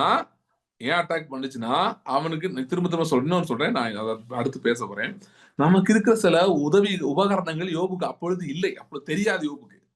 அதனால பிசாசு அட்டாக் பண்ணும்போது என்ன பண்ண தெரியாம சிட்டிங் டக்குன்னு சொல்லுவாங்க, அந்த மாதிரி யோபு உட்கார்ந்துருக்காரு. இதான் நடந்துட்டு இருக்கு யோபுக்கு. ஓகே, சோ கர்த்தருடைய வேலி இருந்தது, நான் இல்லைன்னு சொல்லல. ஏன்னா பிசாசு சொல்றான், நீ சும்மாவாதுன்னு வேலி எடுத்து வைத்திருக்கிறீர் அப்படின்னு. ஆனா அது அந்த வேலி வந்து ஒரு லெவல் ஆஃப் ஃபென்சிங். அது எப்படிப்பட்ட லெவல் ஆஃப் ஃபென்சிங் அப்படின்னு சொன்னா, அந்த சன்மார்க்க ரீதியான ஃபென்சிங், அவ்வளவுதான். ஓகே, ஒரு லெவல் தான் அது தாக்கு பிடிக்கும். இப்ப சிலது சொல்றாங்கல்ல, இது இருக்குங்க, ஆனா இந்த லெவலுக்கு தாக்கு பிடிக்கும், அதுக்கு மேல இது தாக்கு பிடிக்காது. இப்ப வந்து அட்டையில கார்ட்போர்ட்ல வீடு கட்டலாமா? கட்டலாம். ஆனா காத்து பயங்கரமா அடிக்கிறத என்ன பண்ண முடியாது, நீங்க கட்ட முடியாது. ஏன்னா என்ன ஆகும், இடிஞ்சு போயிடும். அந்த மாதிரி அது ஒரு லெவல். ஆனா அதுக்கு மேல அது என்ன பண்ண முடியாது, ஹெல்ப் பண்ணாது. சோ அந்த மாதிரிதான் ஒவ்வொரு இது இருக்கு, லிமிட் இருக்கு பாத்தீங்களா. அந்த மாதிரி ஒரு ஃபென்ஸ் எல்லாம் வேணும்தான். சோ அப்படி இருக்கும்போது ஆனா அட்டாக் வருது. அட்டாக் வந்து பிரச்சனை பெருசாகுது, ஒன்னொன்னா போகுது, கைவிட்டு போகுது. முதல் அதிகாரத்துல எண்ட்ல பாத்தீங்கன்னா பெரிய பிரச்சனை ஆயிடுச்சு. 2வது அதிகாரம் போனா இன்னும் பிரச்சனை அதிகமாகுது. ஆனாலும் யோபு வந்து என்ன பண்ணல, பாவம் செய்யவில்லை. சோ அவன் என்ன நினைச்சிட்டு இருக்கான், நான் பாவம் செய்யல, இந்த லைன்ல நின்றுட்டே இருந்தா போதும்னு நினைக்கிறேன். சோ திரும்ப அவன் யோபு, அதான் யோபு இன்னைக்கு நிறைய பேர் கேட்கிற கேள்வி அவன் கேட்கறான், நான் என்ன தப்பு செஞ்சேன், எனக்கு ஏது நடந்துச்சு, what wrong did I commit, நான் எந்த தப்புமே செய்யலையே, எனக்கு ஏது நடந்துச்சு. சரி, நான் வந்து இப்ப யோபு தப்பு செஞ்சுட்டானே நான் சொல்லல, யோபுக்கு சில விஷயம் தெரியலை என்று சொல்லுகிறேன். தப்பா எடுத்துக்காதீங்க, கரெக்டா புரிஞ்சுக்கோங்க. இன்றைக்கு நாம் ரட்சிக்கப்பட்டிருக்கிறோம், கிறிஸ்துவுக்குள் இருக்கிறோம், புதிய உடன்படிக்கையில் இருக்கிறோம். ஆனால் யோபு போல் அறியாமையில் இருக்க ஒரு வாய்ப்பு இருக்கிறது. ஏன்னா நமக்கும் அன்பார்ச்சுனேட்லி ரொம்ப நாள் என்ன சொல்லிட்டாங்கன்னா, நீ பரிசுத்தமா இருக்கணும்னு சொல்லி பரிசுத்தமா இருக்கணும் என்னன்னு ஒரு டெஃபினிஷனை கொடுத்து பரிசுத்தமா இருக்கிறதா என்ன நான் அடுத்து சொல்ல போறேன். ஒரு டெஃபினிஷனை கொடுத்து இதெல்லாம் செய்யலாம் நீ பரிசுத்தம், சபைக்கு வந்தா பரிசுத்தம், இதெல்லாம் செஞ்சா பரிசுத்தம்னு அவங்களா ஒரு சில விளக்கங்களை கொடுத்து இது போதும் அப்படின்னு உட்காந்துருக்காங்க. அதனால நம்ம என்ன நினைக்கிறோம், நம்ம எல்லாம் செஞ்சுட்டோம் போல, கரெக்டா இருக்கும், எந்த பிரச்சனையும் வராதுன்னு நினைக்கிறோம். ஆனா பிரச்சனைகள் வந்து அதுக்கு நம்ம என்ன பண்ண தெரியாம முடிச்சிட்டு இருக்கோம். முடிச்சிட்டு இருக்கும்போது என்ன நினைக்கிறோம், இதே கேள்வி நமக்குலாம் வருகிறது. பிசாசே அந்த கேள்வி வந்து போடுறான், இவ்வளவு நாள் ஒழுங்கா இருந்த என்ன உனக்கு பிரயோஜனம், பாவம் செய்யாம தானே இருந்த, இந்த அவங்கள மாதிரியா நீ இருந்த, இவன் என்ன பண்ணா பார்த்தல, அந்த மாதிரிலாம் நீ பண்ணல, எவ்வளவு கஷ்டப்பட்டு நீயும் வந்து நிக்கிற, எப்படி பண்ணலாம் ஆண்டவர், இப்படிலாம் பேசுவான். எப்படி பிரதர் கரெக்டா சொல்றீங்க, என்கிட்டையும் பேசியிருக்கான், அதுதான் சொல்றேன். சோ அப்படிதான் சொல்லுவான், நீ வந்து பாவம், நீ உனக்கெல்லாம் நடந்திருக்கவே கூடாது. ஏன்னா இதெல்லாம் நினைச்சு ஆச்சரியப்படக்கூடாது, என்ன பெரிய வெளிப்பாடா இருக்கு. ஆமா, நான் எதுவுமே பண்ணல, எனக்கு இப்படி நடந்துச்சு. பிசாசு வெளிப்பாடு கொடுக்கும், சரி, இந்த மாதிரிலாம் கொடுக்கும், தேவனுக்கு விரோதமான வெளிப்பாடு கொடுக்கும். சோ யோபு வந்து இப்ப என்ன பண்றான்னா இந்த மாதிரி பேச ஆரம்பிக்கிறான். யோபு வந்து ஒரு மனுஷனுக்கு எந்த அளவுக்கு தாங்க முடியும், பிரச்சனை ஒரு அளவுக்கு மேல போனோடனே அவனுக்கு நிலை குலைந்து போயிட்டான். அதுல என்னடா இவங்க வர்றாங்க சீசனிங் பண்றதுக்கு இன்ட்ரெஸ்டிங்கா வந்து 3 பேர் வந்து உட்காந்து அழுதாங்க, எல்லாம் நல்லதுதான். இதுதான் பாத்தீங்கன்னா முக்கியமான லெசன் இங்க ஒண்ணு இருக்கு. என்னன்னா, இந்த நம்ம மற்ற பிலீவர்ஸ் கூட சேர்ந்து உட்காந்து கதை பேசினா சரியாகும் நினைச்சீங்கன்னா யோபு மாதிரி ஆயிடும். யோபு போட்டு வறுத்து எடுத்துட்டாங்க 3 பேர் சேர்ந்து, அப்படிதான் நடக்கும். அதாவது என்ன ப்ராப்ளம்னா, அங்க இருக்க அந்த 3 பேரும் வந்தாங்க பாத்தீங்களா, எவனுக்குமே கர்த்தரை தெரியாது. அதுதான் பிரச்சனை. கர்த்தரோட ஆக்டிவ் ரிலேஷன்ஷிப்ல இல்ல. நீங்க மற்ற பிலீவர்ஸ் கூட ஃபெலோஷிப் பண்ணவே கூடாதுன்னு நான் சொல்லல. But you cannot have fellowship with people who are not actively hearing the voice of God individually. இல்ல நாங்க குரூப்பா உட்கார்ந்து கேட்கிறோம், அதெல்லாம் ஒர்க் ஆகாது. தனியா கேட்கணும். புதிய உடன்படிக்கையில நான் அந்த கும்பலுக்கு போதிப்பேன் போட்டிருக்கு, நான் அவனுக்கு போதிப்பேன் தான் சொல்றாரு. ஒருவனும் தான் அயலானுக்கு போதிக்க வேண்டியதில்லை, ஏனென்றால் நான் அவங்களோட இருப்பேன், உள்ள இருப்பேன்றாரு. அது என்ன சொல்லக்கூடாது, அப்ப டீச்சிங்கை நான் கேட்க மாட்டோம்னு சொல்றேன். அப்படி இல்லை. என்னன்னா, டீச்சிங் கேட்குறீங்க, கேட்ட பிறகு நம்முடைய பிரதான மேய்ப்பர் உங்களோட பேசுவார். இன்ஃபேக்ட் கேட்டுட்டு இருக்கும் போதே உங்களுக்குள்ள இருந்து பேசிட்டு இருப்பாரு. அது உங்களுக்கு கேட்கணும். அண்ட் அது எப்ப கேட்கணும், டெய்லி நீங்க ஏதோ ஆவணாவது கேட்கணும் ஆண்டவர் பேசுறது. அதாவது கேட்டிருந்தீங்கன்னா, இப்ப நான் பேசுறதுல ஏதாவது ஒண்ணு உங்களுக்கு கனெக்ட் ஆகும், ஒரு லைட் அடிக்கும். ஸ்கூல் ஸ்டூடெண்ட்ஸ் மாதிரி பூராத்தையும் நோட்ஸ் எடுத்து அப்படியே மக்கப் பண்ணி அப்படிலாம் செய்யக்கூடாது. நான் பேசிட்டு இருக்கிறதுல இருந்து நீங்க என்ன எப்படி ஜபத்தோட வரணும், ஆண்டவரே எனக்கு இத்தனை பிரச்சனை இருக்கு, நான் அப்படி வர்றேன், நான் காலுக்கு நான் போறேன், என்னோட பேசுங்க நீங்க அப்படின்ட்டு வரணும். எனக்கு ஒரு வார்த்தை வரணும் அப்படின்ட்டு சொல்லிட்டு வரணும். ஸோ அப்ப நான் பேசிட்டு இருக்கல, என்ன வார்த்தை உங்களுக்கு தேவைன்னா அது ஆவியானவர் எடுத்து கொடுப்பாரு. சிலர் என் நோட்ஸே இல்லாத எனக்கு வந்து கொடுப்பாரு, உங்களுக்காக பேச வைப்பாரு, இதெல்லாம் செய்வார் அவரு. சரியா? சோ அப்படிதான் நீங்க வரணும், அப்பதான் அது பெனிஃபிட். அதே மாதிரிதான் மற்ற பிலீவர்ஸ் கூட பேசும்போது அப்படிப்பட்ட விசுவாசிகளோட நீங்க பேசணும். அப்படிப்பட்டவங்களோட நீங்க ஒரு ஃப்ரெண்ட்ஷிப்ல இருந்தீங்கன்னா அது உங்களுக்கு பெனிஃபிட்டா இருக்கும். ஆனா அதாவது hearing the voice of God, அதை நல்லா பண்ணக்கூடியவங்களோட friendship is good. But friendship தான் முக்கியம் அப்படின்னு சொன்னோம்னா பிரச்சனை. அது ஹியரிங் வாய்ஸ் ஆஃப் காட் முக்கியம் இல்லைங்க. நாங்க அப்படி 4 பேர் சேர்ந்து உட்காந்து பேசும்போது ஆவியானவர் எங்களோட நடுவில் வந்து பேசுவாரு அப்படின்னா, அது எப்ப பேசுவாரா, நீங்க கேட்கறாளா இருந்தா பேசுவாரு. தனியா கேட்கற வீட்டுல கேட்கறாளா இருந்தா இங்க வந்தாலும் பேசுவாரு, குரூப்பா இருந்தாலும். வீட்டுலலாம் அப்படி பழக்கமே இல்லை. வீட்டுல நாங்க ஆதித்யா சேனல் பார்த்துட்டு இருக்கோம்னா இங்க பேச மாட்டாரு, கேட்காது. சோ யோபுக்கு வந்து இப்ப அட்டாக் ஆரம்பிக்குது. சுத்தி எல்லாம் நண்பர்கள் வர்றாங்க, வந்து எதிராக பேச ஆரம்பிக்கிறாங்க. நல்லா பேசுற மாதிரி பேசி இப்ப எங்கேயோ போயிடுச்சு. போய் அடி தாறுமாறா விழுகுது. அவனும் திரும்ப பேசுறான், இவங்க பேசுறாங்க, இப்படியே போயிட்டு இருக்கு. கொஞ்சம் இன்லைன்ல பேசுனது கொஞ்சம் பாத்தீங்கன்னா, கொஞ்சம் உருப்படியா பேசுனது யாருன்னு பாத்தீங்கன்னா, அந்த கடைசியில் ஒருத்தன் வர்றான், வேறு எலிகுவா ஏதோ ஒருத்தன் கடைசியில் ஒருத்தன் வர்றான். யங்ஸ்டர், அவன் சொல்லிக்கிறான் நான் என் வயசு கம்மி அப்படி. அவன் யாருன்னே தெரியல. அங்கிட்டு நடமாடி போயிட்டு நீங்க பேச்சை கேட்டு வந்து உட்காந்து பேசுறானான்னு தெரியல, ஏதோ ஒண்ணு அவன் வந்து பேசுறான். அவன் கொஞ்சம் பரவாயில்ல. இந்த ஓவரால் எல்லாரையும் படிச்சு பாத்தீங்கன்னா, ஏன்னா அவன் வந்து யோபு பாவின்னு சொல்லல, ஆனா யோபு வந்து தப்புதவா பேசுறாருன்னு சொல்றான், விச் இஸ் ரைட். ஓகே, யோபுக்கு தெரியாம பேசுறாரு அப்படின்றத அவன் கொஞ்சம் நோட் பண்றான், விச் இஸ் ரைட். ஸோ இப்படி பேசி முடியும் போது கர்த்தர் வந்து பேசுறாங்க. 38ஆவது அதிகாரத்துல கர்த்தர் பேசுறாரு. ஓகே. சோ இப்ப என்னன்னா, யோபுடைய சன்மார்க்க வாழ்க்கையே போதுமானதா இருந்தா கர்த்தர் பேசணும் தேவையில்லை. ஆனா அது 10ஆவதுன்றனால கர்த்தர் பேசுறாரு. சோ இன்னைக்கு நீங்க வந்து நான் எந்த தப்பு செய்யல, நான் ஒழுங்கா தான் இருக்கேன்னு சொன்னாலுமே கர்த்தர் பேசுறது நீங்க கேட்டுதான் ஆகணும். அப்பதான் உங்களுக்கு அந்த எக்ஸ்ட்ரா ப்ரொடெக்ஷன் கிடைக்கும். இப்ப இந்த காரு இதெல்லாம் வாங்கினீங்கன்னா அந்த எக்ஸ்டெண்டட், ஆப்பிள் ப்ராடக்ட்ஸ் கூட நினைக்கிறேன், எக்ஸ்டெண்டட் வாரண்டின்னு ஒன்று கொடுக்கும். என்ன சொல்லுவோம்னா, இது இருக்குங்க 2 வருஷம் 3 வருஷம் கொடுத்துட்டு அதோட எக்ஸ்டெண்டட் வாங்கிட்டேன்னா இன்னும் கொஞ்சம் அடிஷனல் ஃபீச்சர்ஸ் இருக்கும். சிலதுல என்ன இருக்கும்னா இன்னும் கொஞ்சம் டைம் ப்ரோலாங் ஆகும். அந்த மாதிரி வந்து கர்த்தர் அவன் ஏதோ ஒரு வாரண்டின்னு ஒன்று வச்சிருந்தான், அது ஒர்க் அவுட் ஆகல. அவனோட கிரியைகளை நம்பி இருந்தான், நான் ஒழுங்கா இருக்கேன். அவனுக்கு குறையும் சொல்லக்கூடாது, ஏன்னா அவனுக்கு அவ்வளவுதான் தெரியும். பாவம் செஞ்சான்னு சொல்ல முடியாது, அவனுக்கு தெரியல. அதான். சோ இப்ப கர்த்தர் வந்து 38ஆம் அதிகாரத்துல வந்து பேச ஆரம்பிக்கும் போது அவர் என்ன பேசினாரு அப்படின்னு பாத்தீங்கன்னா, அவன்கிட்ட நீங்க படிச்சு பாருங்க. அவன்கிட்ட வந்து பேசுறாரு, உனக்கு இது தெரியுமா, நீ உனக்கு இதை பத்தி அறிவு இருக்கா, உனக்கு நீ அறிவை உணர்த்துவாயோ, சர்வ வல்லவருக்கு நீ போதிப்பாயோ அப்படின்னு சொல்லி பேசுறாரு. சோ பேசி God is teaching him, telling him he doesn't know. இயேசு கிறிஸ்து பரிசேயர்கிட்ட சொன்னாரு, இப்ப நீங்க காண்கிறோம் சொல்றதாங்க உன் பிரச்சனை. ஒழுங்கா கண்ணு தெரியலன்னு கண் டாக்டர்கிட்ட போனா அவரு ட்ரீட்மெண்ட் கொடுப்பாரு. கண் டாக்டர்டே போய் நாங்களாம் எங்களுக்குலாம் எப்படி கண்ணு தெரியுமான்னு சொல்லிட்டு எது கொடுத்தா படிக்க தரலாம், என்ன பண்றது? அந்த மாதிரிதான் நீங்க இருக்கீங்கப்பா. அதனால வந்து ஒழுங்கா போய் டாக்டரை பாருங்கன்னு சொன்னாரு இயேசு. அதே மாதிரிதான் யோபுக்கு புரிய வைக்கிறார். பெருங்காட்டுல இருந்து உத்தரவாக பேசினாரு. ஏன்னா இப்ப யோபு வந்து நல்லா புரிஞ்சுக்கணும். எப்பவுமே என்னன்னா, சம்டைம்ஸ் வந்து ஒரு பியாண்ட் ஒரு கிரீஃப்ல ஒரு பிரச்சனை நம்ம இருக்கும்போது நமக்கு சிலது ஆண்டவர் பேசுறது கேட்காது. அப்போ அவர் என்ன பண்ண வேண்டியதா இருக்குன்னா, he sometimes uses some of his tones and voices which is different. Sometimes the move of God is different. Okay, நான் எப்பவுமே சொல்லுவேன், God is so gentle that he will never force you to do anything, but at the same time he loves you so much and he is so much concerned about the purposes and plans of your life. He will put people in your life who will force you to do certain things which you otherwise will not do. புரியுதா சொல்றது? It's a paradox. God on one side is so loving and so good that he will not force you to do anything. But since he loves the plans he has put over your life and purposes over your life, he will sometimes put people around you who will force you to do certain things which you will not otherwise do. The right things, the things you are supposed to do, maybe things you are supposed to learn, things you are supposed to do. அதெல்லாம் செய்யறதுக்கான ஆட்களை கடவுள் ஆண்டவர் உங்க வாழ்க்கையில வைப்பார். அவங்க செய்வாங்க. ஏன்டா இவன் எப்படி இருக்கான் அப்படின்னு இருக்கும், இந்த அம்மா ஏன் எப்படி இருக்குன்னு உங்களுக்கு தோணும். ஆனா அவங்கெல்லாம் இல்லைன்னா நீங்க உங்களுடைய ஐடென்டிட்டிக்குள்ள போக மாட்டீங்க, கிறிஸ்துவுக்குள் யார் என்ற இடத்துக்கு போக மாட்டீங்க. மீதியானியர் வரலன்னா கிதியோன் லீடர் ஆக மாட்டார். கிதியோன் வீட்டுக்குள்ளேயே சுத்திட்டு இருப்பார். புரியுதா? மீதியானியர் வந்தாதான் இவர் வந்து வருவார் வெளியே. ஓகே, சோ இந்த மாதிரி சில விஷயங்கள் இருக்கு, அப்படி இப்படி இருக்கு. இதெல்லாம் புரிஞ்சுக்கணும். இல்லைங்க கர்த்தர் அப்படிலாம் செய்ய மாட்டார், செய்வார். நீங்க அதுக்கப்புறம் ஒரு நன்றி சொல்லுவீங்க. கடைசியில நல்ல வேளை ஆண்டவரே அப்படின்னு சொல்லுவீங்க. யோசேப்பு வந்து நன்றி சொல்லியிருப்பாங்க ஆண்டவருக்கு, ஆண்டவரே எங்க சகோதரருக்காக ரொம்ப நன்றின்னு.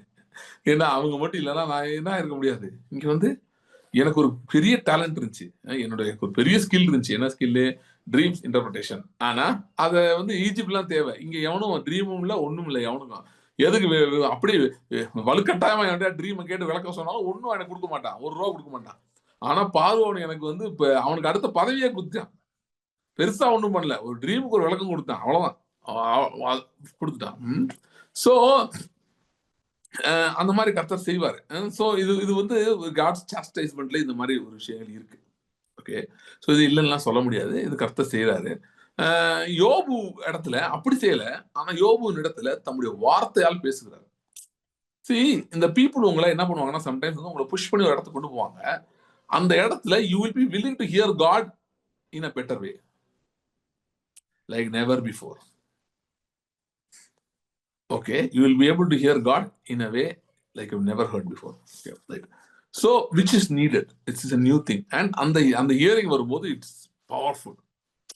ஸோ இப்போ யோபு வந்து என்ன ஆகுதுன்னா, யோபு வந்து இப்போ வந்து கர்த்தர் பேச ஆரம்பிக்கிறார் யோபுட்ட கர்த்தர் பேச ஆரம்பிச்சு கொஞ்சம் ரொம்ப ரஃபா தான் பேசாரு. படிச்சு பார்த்தீங்கன்னா, ஒரு மனுஷன் எவ்வளவு பாடுபட்டு இருக்கானே, அவனுக்கு எப்படி பேசணும், இப்படியா பேசுறது அப்படின்லாம் இல்லாத வரம்பு மீறி பேசுறாரு. சில பேர் எல்லாம் படிச்சுட்டு நினைக்கிறாங்க இப்ப டேடி கார்டு இருக்காரு, அவர் பேச மாட்டாருன்னு. ஓகே, அதுதான் நான் சொல்ல போறேன். அடுத்து என்னன்னா, இப்ப நீங்க நம்ம இருக்கோம் பாருங்களேன், நமக்கு இப்ப யோபு இருந்த டைமென்ஷன் பத்தி பேச சொல்லிடுறேன். ஃபர்ஸ்ட் யோபு இருந்த டைமென்ஷன் வந்து இந்த எல் ஷடாய், சர்வ வல்லவர், அந்த டைமென்ஷன் ஆஃப் காட். அது மட்டும் தான் அவனுக்கு தெரியும். ஓகே, அது மட்டும் தெரியுமா, அதை குறித்து கேள்விப்பட்டிருந்தான். அந்த எல் ஷடாய், சர்வ வல்லவர், அவரை சந்திக்கவில்லை. 38 அதிகாரம் வரைக்கும் சந்திக்கல. அவரை கேள்விப்பட்டிருந்தான். அவனுக்கு மேபி அவங்க தாத்தா காலத்துல இருந்து சேத்துடைய சந்ததியில் ஒருவேளை வந்திருக்கலாம், தெரியல. ஏன்னா சேத்து சந்ததி வந்து தேவனை தொழுது கொண்டாருன்னு வேறும் சொல்லுகிறது. சோ அந்த சந்ததியில வந்து செவிவழி அறிவு, தேவ அறிவு அவனுக்கு இருந்தது. அதை கேள்விப்பட்டதுக்கு அவன் உண்மையா தான் இருந்தான், இல்லைன்னு சொல்லல. ஆனா அது பத்தாது. இப்ப கொர்நேலியுக்கு எப்படி பத்தாதோ, அவன் நல்லவன் தான், தான தர்மம் பண்றது பத்தாது. பேதுரு வந்து அறிவிக்கணும். அந்த மாதிரி பேதுரு வரல அந்த இடத்துல. அது போல கர்த்தரே வந்து பேசுறாரு. பெருங்காற்றிலிருந்து யோபு பார்த்து பேசுறாரு. சோ அந்த இந்த டைமென்ஷன் ஆஃப் காட் வந்து பாத்தீங்கன்னா எல் ஷடாய் அப்படின்ற டைமென்ஷன், சர்வவல்லவர், தி ஆல் மைட்டி அப்படின்ற டைமென்ஷன். சோ அந்த டைமென்ஷன்ல 38 அதிகாரத்து கர்த்தரை சந்திக்கிறார். ஓகே. சோ இந்த சர்வ வல்லவர்ன்ற டைமென்ஷன்ல செயல்பட்டு கொண்டிருந்தவர் யாவே சேனைகளின் கர்த்தர், இதெல்லாம் சிமிலர் தான் டைமென்ஷன் இருந்தவர். ஓகே. இந்த தேவன் சீனாய் மலையில வந்து இறங்கினவர், அப்புறம் வந்து எகிப்துல வந்து சங்காரம் பண்ணினவர் அவர் தான், ஒரே ஆள் தான், சேம் கேரக்டர். அந்த கேரக்டர் வந்து என்ன பண்றாருன்னா, வார்த்தை மாம்சமாகி, அவர் தான் வார்த்தையா இருந்தவர், மாம்சமாகி பூமிக்கு இறங்கி வர்றார். வேற ஒரு டைமென்ஷன். என்ன டைமென்ஷன் வராரு? நசரேன் ஆகிய சொல்ற டைமென்ஷன்ல வர்றார். எதுக்காக வந்தார்? அவர் வந்து பிந்தின ஆதாமாக வரணும். தாவீதின் நிறைய ரோல் சேர்த்து தாவீதின் சந்ததியுடைய ஆளா வரணும். ஆபிரகாமின் சீட் ஆஃப் ஏப்ரஹாம் அப்படி வரணும். நிறைய இது பண்ணணும். ஏன்னா தேவ ஆட்டுக்குட்டியா வரணும், வந்து சிலுவைக்கு போகணும், போய் மரிக்கணும். அதுக்காக அவர் வந்தார். வந்தப்ப 3.5 வருஷம் அவர் யூதர்களை வந்து நீங்க விசுவாசிக்கலாம், செத்து போயிருவீங்கன்றத பேசினார். அவங்க அழிஞ்சு போயிருவீங்க, உடன்படிக்கை வெளியே போயிருவீங்கன்றத பேசினாரு. பேசி முடிச்சுட்டு பேசுறாரு. 3.5 வருஷம் பேசுறாரு. பேசிட்டு அவர் மரித்தார், சிலுவையில மரித்தார், அடக்கம் பண்ணப்பட்டார், உயிர்த்தெழுந்தார். ஓகே. சோ இயேசு கிறிஸ்து சிலுவைக்கு போறதுக்கு முன்னாடி நம்மளால வந்து பார்த்தாரா? மீனிங் நமக்கு அவருடைய செய்தி சொல்லப்பட்டதா? இல்ல. நமக்கு என்ன செய்தி சொல்லப்பட்டது? அவர் மரித்து அடக்கம் பண்ணி உயிர்த்தெழுந்தவுடன் ராஜ்யத்தின் சுவிசேஷம் நமக்கு சொல்லப்பட்டது.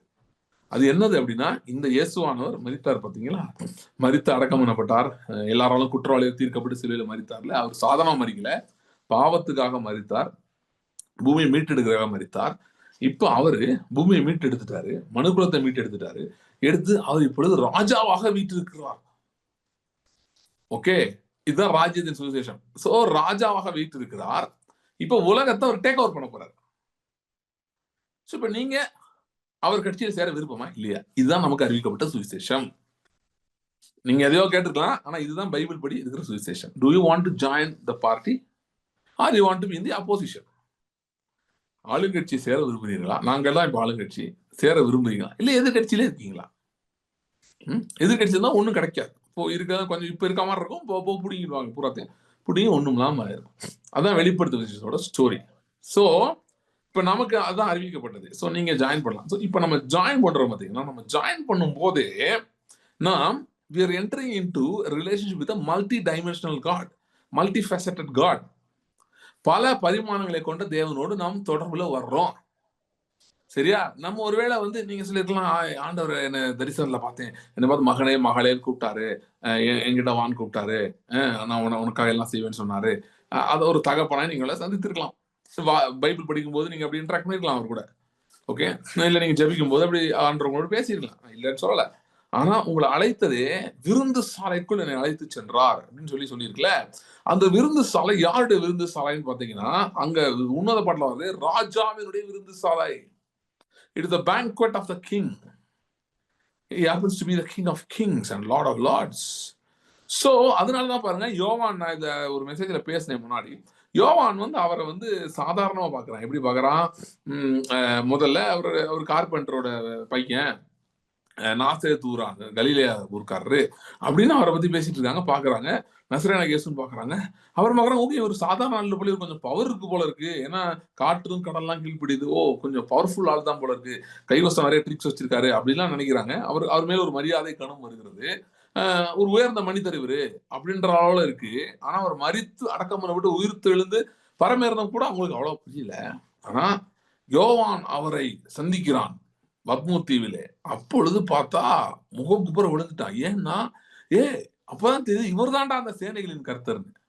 பழைய ஏற்பாட்டுல சீனாய் மலையில வந்து இறங்கினாரு, எப்பா தாங்க முடியாம இருந்தது, அதே ஆள் தான் இவரு அப்படின்னு சொல்லி. இப்ப நீங்க நிறைய பேர் என்ன நினைக்கிறாங்கன்னா, அதெல்லாம் அந்த மாதிரி அதெல்லாம் முடிச்சு அதெல்லாம் இப்ப நமக்கு தேவையே இல்லை அப்படி நினைச்சிட்டு இப்ப வந்து கழுதையில இயேசுநாதர் ஏறி போனாரு, அந்த ரேஞ்சில இருக்கு. புரியுதா? அதனாலதான் வந்து இயேசுநாதர் கழுதையில ஏறி போனாரு. அவரு வந்து ஒண்ணுமே இல்லாம இருந்தாரு. அவரு பிச்சை எடுத்தாரு. அந்த லெவல்ல இருக்காங்க. நாங்களும் அப்படிதான் இருக்கோம் அப்படின்னு நினைச்சிட்டு இருக்காங்க. இல்ல இயேசுநாதர் அடி வாங்கிட்டு இருந்தாரு. எல்லாரும் போட்டு அடின்னு அடிப்பாங்க. சிலுவையில கூட அடிச்சாங்க. அப்புறம் வந்து அவரு பாவம் இல்லாட்டி அடி வாங்குறவரு. அந்த லெவல்ல இருக்கு. புரியுதா? கிடையாது. பழைய டைமென்ஷன்ஸ்க்கு எல்லாம் ஓப்பனா தான் இருக்கு. பழைய ஏற்பாட்டுல இருக்கிற எல்லா டைமென்ஷனும் தேவனுடைய வெளிப்பாடுகளும் ஒரு காரணத்தோடு இருக்கிறது. நல்ல வேளை வெளிப்படுத்தின விசேஷம் என்ற ஒரு புஸ்தகம் இருக்கிறது. அது மட்டும் இல்லைன்னா இன்னைக்கு வந்து இயேசு கிறிஸ்து ஒரு டெமோக்ராட்ன்ற லெவல்ல முடிச்சிருப்பாங்க. டெமோக்ராட்னா அமெரிக்கால ஒரு பார்ட்டி, கழுத பார்ட்டி இருக்கு, அதான் டெமோக்ராட். அந்த ரேஞ்சில முடிச்சிருப்பாங்க. Socialist democrat. அவர் வந்து ஒரு சட்டை தான் வச்சிருப்பாரு. அவர் வந்து தாழ்மையின் உருவமா இருப்பாரு. அங்க வெளிப்படுத்த சொல்றேன், கோல்டெல்லாம் போட்டு கல கல கலன்னு வந்து இறங்குறாரு. சரியா? இவன் கோல்டு அடி கண்ணுக்கு பூசி இருக்கு போல, மயங்கி விழுந்துட்டான். சோ அந்த மாதிரி இருக்காரு. அவர் வேற மாதிரி இருக்காரு. அவர் வந்து அப்படின்னாருன்னா ஒரு ராணுவமே கலந்து போகுது. அந்த மாதிரி இருக்காரு. சர்வ பூமியை ஆளுகிறவராக இருக்கிறாரு. சோ நீங்க வெளிப்படுத்த ஒரு பியூட்டிஃபுல் புக். ஏன்னா பழைய ஏற்பாடுல இருக்க எல்லா டைமென்ஷனையும் அங்க பார்க்க முடியும். என்னெல்லாம் பழைய ஏற்பாட்டில் அவர் செஞ்சாரோ எல்லாத்தையும் பார்க்க முடியும். ஆனா ஒரு வித்தியாசம், இப்பொழுது அவர் ஆட்டுக்குட்டியானவராக இருக்கிறார். ஆட்டுக்குட்டி ஆவர்னு சொல்லும் போது நமக்கு கதவு திறக்கிறது. இயேசு கிறிஸ்துவை ரட்சகராக ஆண்டவராக ஏற்றுக்கொண்டிருக்கிறோம். அவர் யார்? அவர் தான் சேனைகளின் கர்த்தர். அவர் என்னெல்லாம் பழைய ஏற்பாட்டில் செஞ்சாரோ அதெல்லாம் இன்றைக்கும் செய்கிறார், செய்யக்கூடியவர் என்பதுதான் வெளிப்படுத்தின விஷயம் நமக்கு சொல்லுகிறது. அப்ப இப்ப யோபுவின் புஸ்தகத்தை இப்ப திரும்ப வருவோம் நம்ம. சரியா? இப்ப யோபுக்கு வந்து 38 அதிகாரத்துல என்ன நடந்துச்சு அப்படின்னு நான் சொல்லிட்டு அது எப்படி இப்ப நமக்கு அப்ளை ஆகுன்றதை நான் சொல்லிடுறேன். அங்கதான் யோபுக்கு அந்த 38க்கு அப்புறம் தான் லட்சைக்கு பதிலாக ரெண்டத்தனையான பலன், வெட்கத்துக்கு பதிலாக ரெண்டத்தனையான பலன் வந்தது யோபுக்கு. ஏன்னா ரொம்ப வெட்கத்தின் உச்சத்துக்கு போயிட்டான். எல்லாரும் அவனை அசிங்கப்படுத்துற அளவுக்கு போயிடுச்சு. ஆனா அங்க இருந்து அவன் ரெட்ட பெற்றுக்கொண்டான். என்ன நடந்துச்சுன்னா, எந்த சேனைகளின் கர்த்தரை அவன் பக்தி வைராக்கியமாய் தேடி கொண்டிருந்தானோ, பயபக்தியாய் அவரை ஆராதித்துக் கொண்டுதான் அவரை தெரியாம இருந்தானோ, அவர் 38 அதிகாரத்துல அவனுக்கு வெளிப்படுகிறார். அவர் அவனை திட்டல, நம்முடைய மகிமையை வெளிப்படுத்துகிறார். புரியுதா? யோபு அவர் திட்டல, தான் யாருன்றத காட்டுறாரு யோபு. வேற ஒண்ணும் கிடையாது. அதுதான் அவர் பேசுறாரு. தன்னுடைய மகிமை மாட்சி பத்தி பேசுறாரு. யோபுவே, அதுல ஒரு தேவ அன்பு இருக்கு உள்ளுக்குள்ள. நீங்க நல்லா பார்த்தா உங்களுக்கு தெரியும். அதுல என்ன சொல்றாரு யோபுவே, நீ இவ்வளவு நாள் பார்த்து கேள்விப்பட்டேல, நீ பயபக்தியா செஞ்சுட்டு இருந்தேல, நான் யாருன்னு இப்ப தெரிஞ்சுக்கோ, நான் காட்ட விரும்புறேன். நீ வந்து என்னை பத்தி தப்பு தப்பா பேசிட்டு இருக்க, ஆனா நான் அது கிடையாது, நான் யாருன்னு உனக்கு காட்டுறேன். ஒரு பழைய கதைன்னு சொல்லுவாங்க, சண்டே ஸ்கூல்ல எனக்கு சொல்லி கொடுத்தாங்க, நீங்களும் கேள்விப்பட்டிருப்பீங்க. ஒரு சின்ன பையன் தான், அவன் வந்து பேரு ஜிம்னு சொல்லி டெய்லி வந்து ஒரு தொழிற்சாலை வேலை பார்த்துருந்தான். சின்ன பையன்ல ஒரு தொழிற்சாலை வேலை பார்த்துருந்தான். ஒரு டீனேஜர், அம்மா அப்பா யாரும் கிடையாது அவனுக்கு. அவன் வந்து டெய்லி போய் வேலைக்கு போகும்போது போற வழியில ஒரு கோயில் சர்ச் இருந்துச்சு, அதை போய் ஜீசஸ் ஐ எம் ஜிம் அப்படின்னு சொல்லிட்டு டெய்லி ப்ரேயர் பண்ணிட்டு போவான். ஒரு நாள் வந்து அந்த ஏதோ ஒரு ஆக்சிடென்ட் ஆயிடுச்சு. ஆக்சிடென்ட் ஆகி அவன் வந்து தூக்கி ஹாஸ்பிட்டல்ல போட்டாங்க. எல்லாம் அடிபட்டுருச்சு அந்த வேலை பார்த்த இடத்துல. ஏதோ மைன் பிளாஸ்ட் இதாயிடுச்சு, அடிபட்டு இவனும் ஹாஸ்பிட்டல் இருக்கான். எல்லாருக்கும் யாரோ பார்க்க ஆள்லாம் வந்திருக்காங்க, இவனை பார்க்க யாரும் இல்லை, ஏன்னா இவனுக்கு யாருமே இல்லை. அப்படின்றப்ப திடீர்னு ஜீசஸே அங்க வந்தாரு. வந்துட்டு ஜீசஸ் ஐ எம் ஜிம் அப்படின்னு சொன்னாரு அப்படின்னு சொல்லுவாங்க. சொன்னோடனே அவனுக்கு சுகமாயிருச்சு, அவன் நல்லா ஆயிட்டான் அப்படின்னு சொல்லி. இது வந்து உண்மையா நடந்ததா கதையானு எனக்கு தெரியாது. சண்டே ஸ்கூல்ல எனக்கு சொல்லி கொடுத்தாங்க, எனக்கு ஞாபகம் இருக்கு. Something similar happened here. Job was sincerely worshiping God without having a relationship with him. Okay, ஆனா அவனுக்கு அது தெரியாததுக்கான வழி இல்லை. அதை பிசாசு பயன்படுத்தி அவன் வாழ்க்கையில எதிர்த்து வேலை செய்ய ஆரம்பிச்சிட்டான். நான் சொல்றேன், ஒருவேளை யோபு 38, 39, 40க்கு அப்புறம் எப்படி கர்த்தரை அறிந்தானோ அப்படி 1-2 அறிஞ்சிருந்தான்னா யோபு அட்டாக் பண்ணிருக்கிறது ரொம்ப கஷ்டம். நம்பர் 1. அப்படி மீறி அட்டாக் பண்ணியிருந்தா யோபு அன்னைக்கு திருப்பி அடிச்சிருப்பான். அன்னைக்கே அடிச்சிருப்பான். திரும்ப என்னைக்கு வந்துச்சோ அன்னைக்கே திரும்ப அடிச்சிருப்பான். ஏன்னா people who know their God will do exploits. தங்கள் தேவனை அறிந்த ஜனங்கள் அதற்கேற்றபடி செய்வார்கள்னு தமிழ்ல வருது. ஆனா இங்கிலீஷ்ல வரது correct. they will do exploits வருது. அவர்கள் பெரிய காரியங்களை செய்வார்கள். Okay, so knowing what kind of God you have is very powerful. எப்படிப்பட்ட தேவன் உங்களுடையவர் என்று நீங்கள் அறிந்து கொள்ளுவது சும்மா ஏதோ யாரோ சொன்னாங்கன்றது இல்லை. அதை நான் தரிசிக்கிறது. பிழையாம் தான் இது பெஸ்ட் எக்ஸ்பிளைன் பண்றான். நான் அதை அன்னைக்கே படிச்சு காட்டினேன். பிழையாம் மாதிரி இது யாருமே எக்ஸ்பிளைன் பண்ணல. அவன் சொல்றான் 24 அதிகாரம் சொல்றான். என்ன ஆகும் 24? அவன் சொல்றான், உன்னதமானவர் அளிக்கும் அறிவை அறிந்து சர்வ தேவனுடைய வார்த்தைகளை கேட்டு உன்னதமானவர் அளிக்கும் அறிவை அறிந்து சர்வ வல்லவரை காணும் போது தாழ விழும்போது, சர்வ வல்லவரின் தரிசனத்தை கண்டு தாழ விடும்போது கண் திறக்கப்பட்டவர்கள் விளம்புகிறதாவது.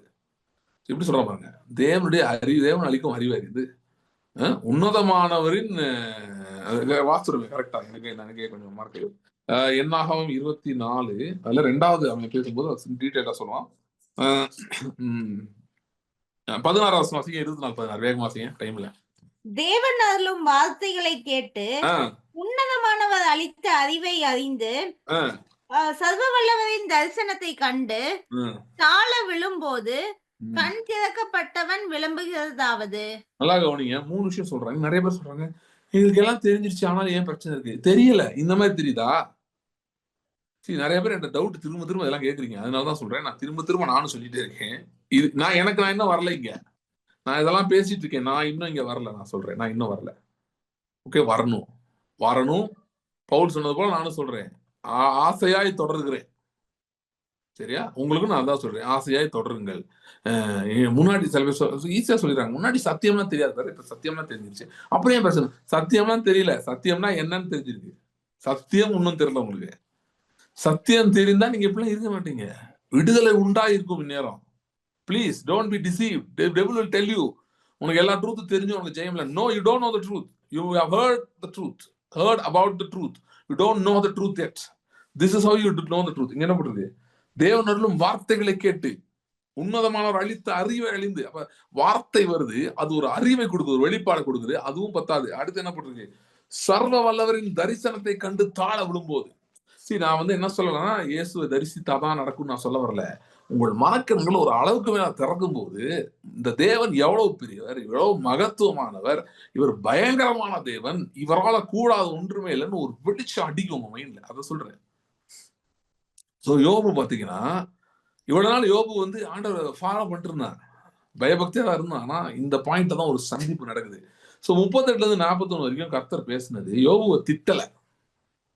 யோபுக்கு தான் யார் அந்த டைமென்ஷன் ஓபன் பண்ணி காட்டுறாரு. சி, அவர் காட் as a father அந்த டைமென்ஷன் ஓபன் பண்ணல யோபுக்கு.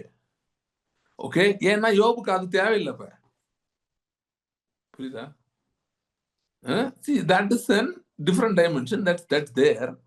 ஓகே, அது நீங்க அன்வதியா ஃபீல் பண்ணும்போது இந்த மாதிரி டைம்ல உங்களுக்கு தேவைப்படுது.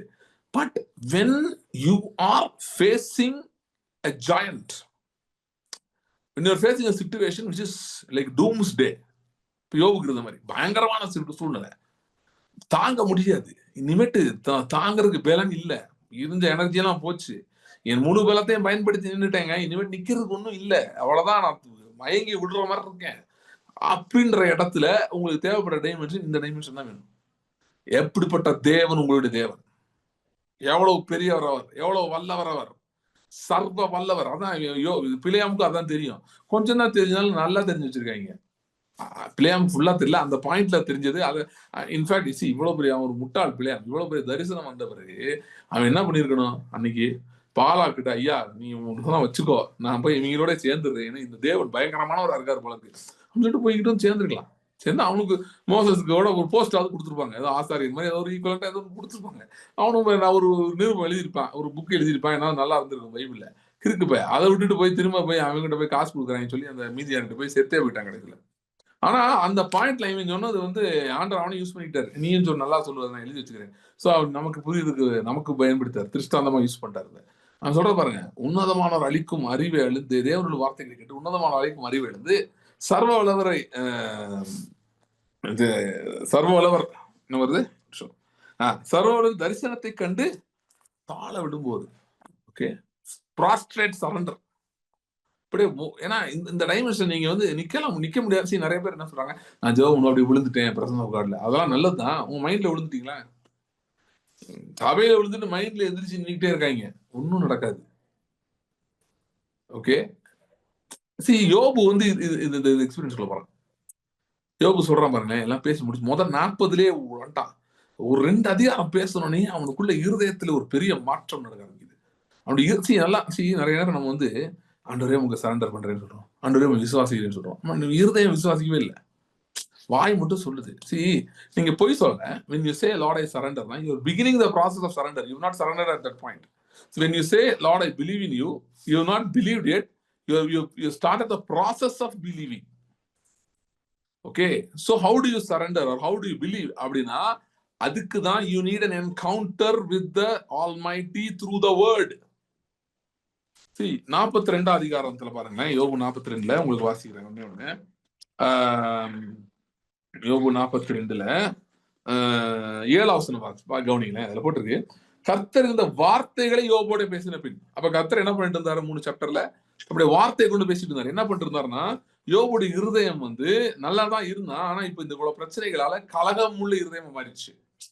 என்ன நடக்குதுன்னா, உங்க இருதயத்துல தேவனை நீங்க அறியாமல் இருக்கும்போது பிரச்சனைகளும் போராட்டங்களும் ரொம்ப அதிகமானா தேவனுக்கு விரோதமான கலகம் உங்களுக்கு உருவாக ஆரம்பிச்சு ஒரு பாயிண்ட்ல. Heart begins to rebel against God. A rebellious heart cannot have faith, cannot hold faith. விசுவாசம் இருக்காது. சோ ரிபலியஸ் ஆயிடுச்சு ஹார்ட், விசுவாசம் இல்லாத நிலைமைக்கு போயிடுச்சு.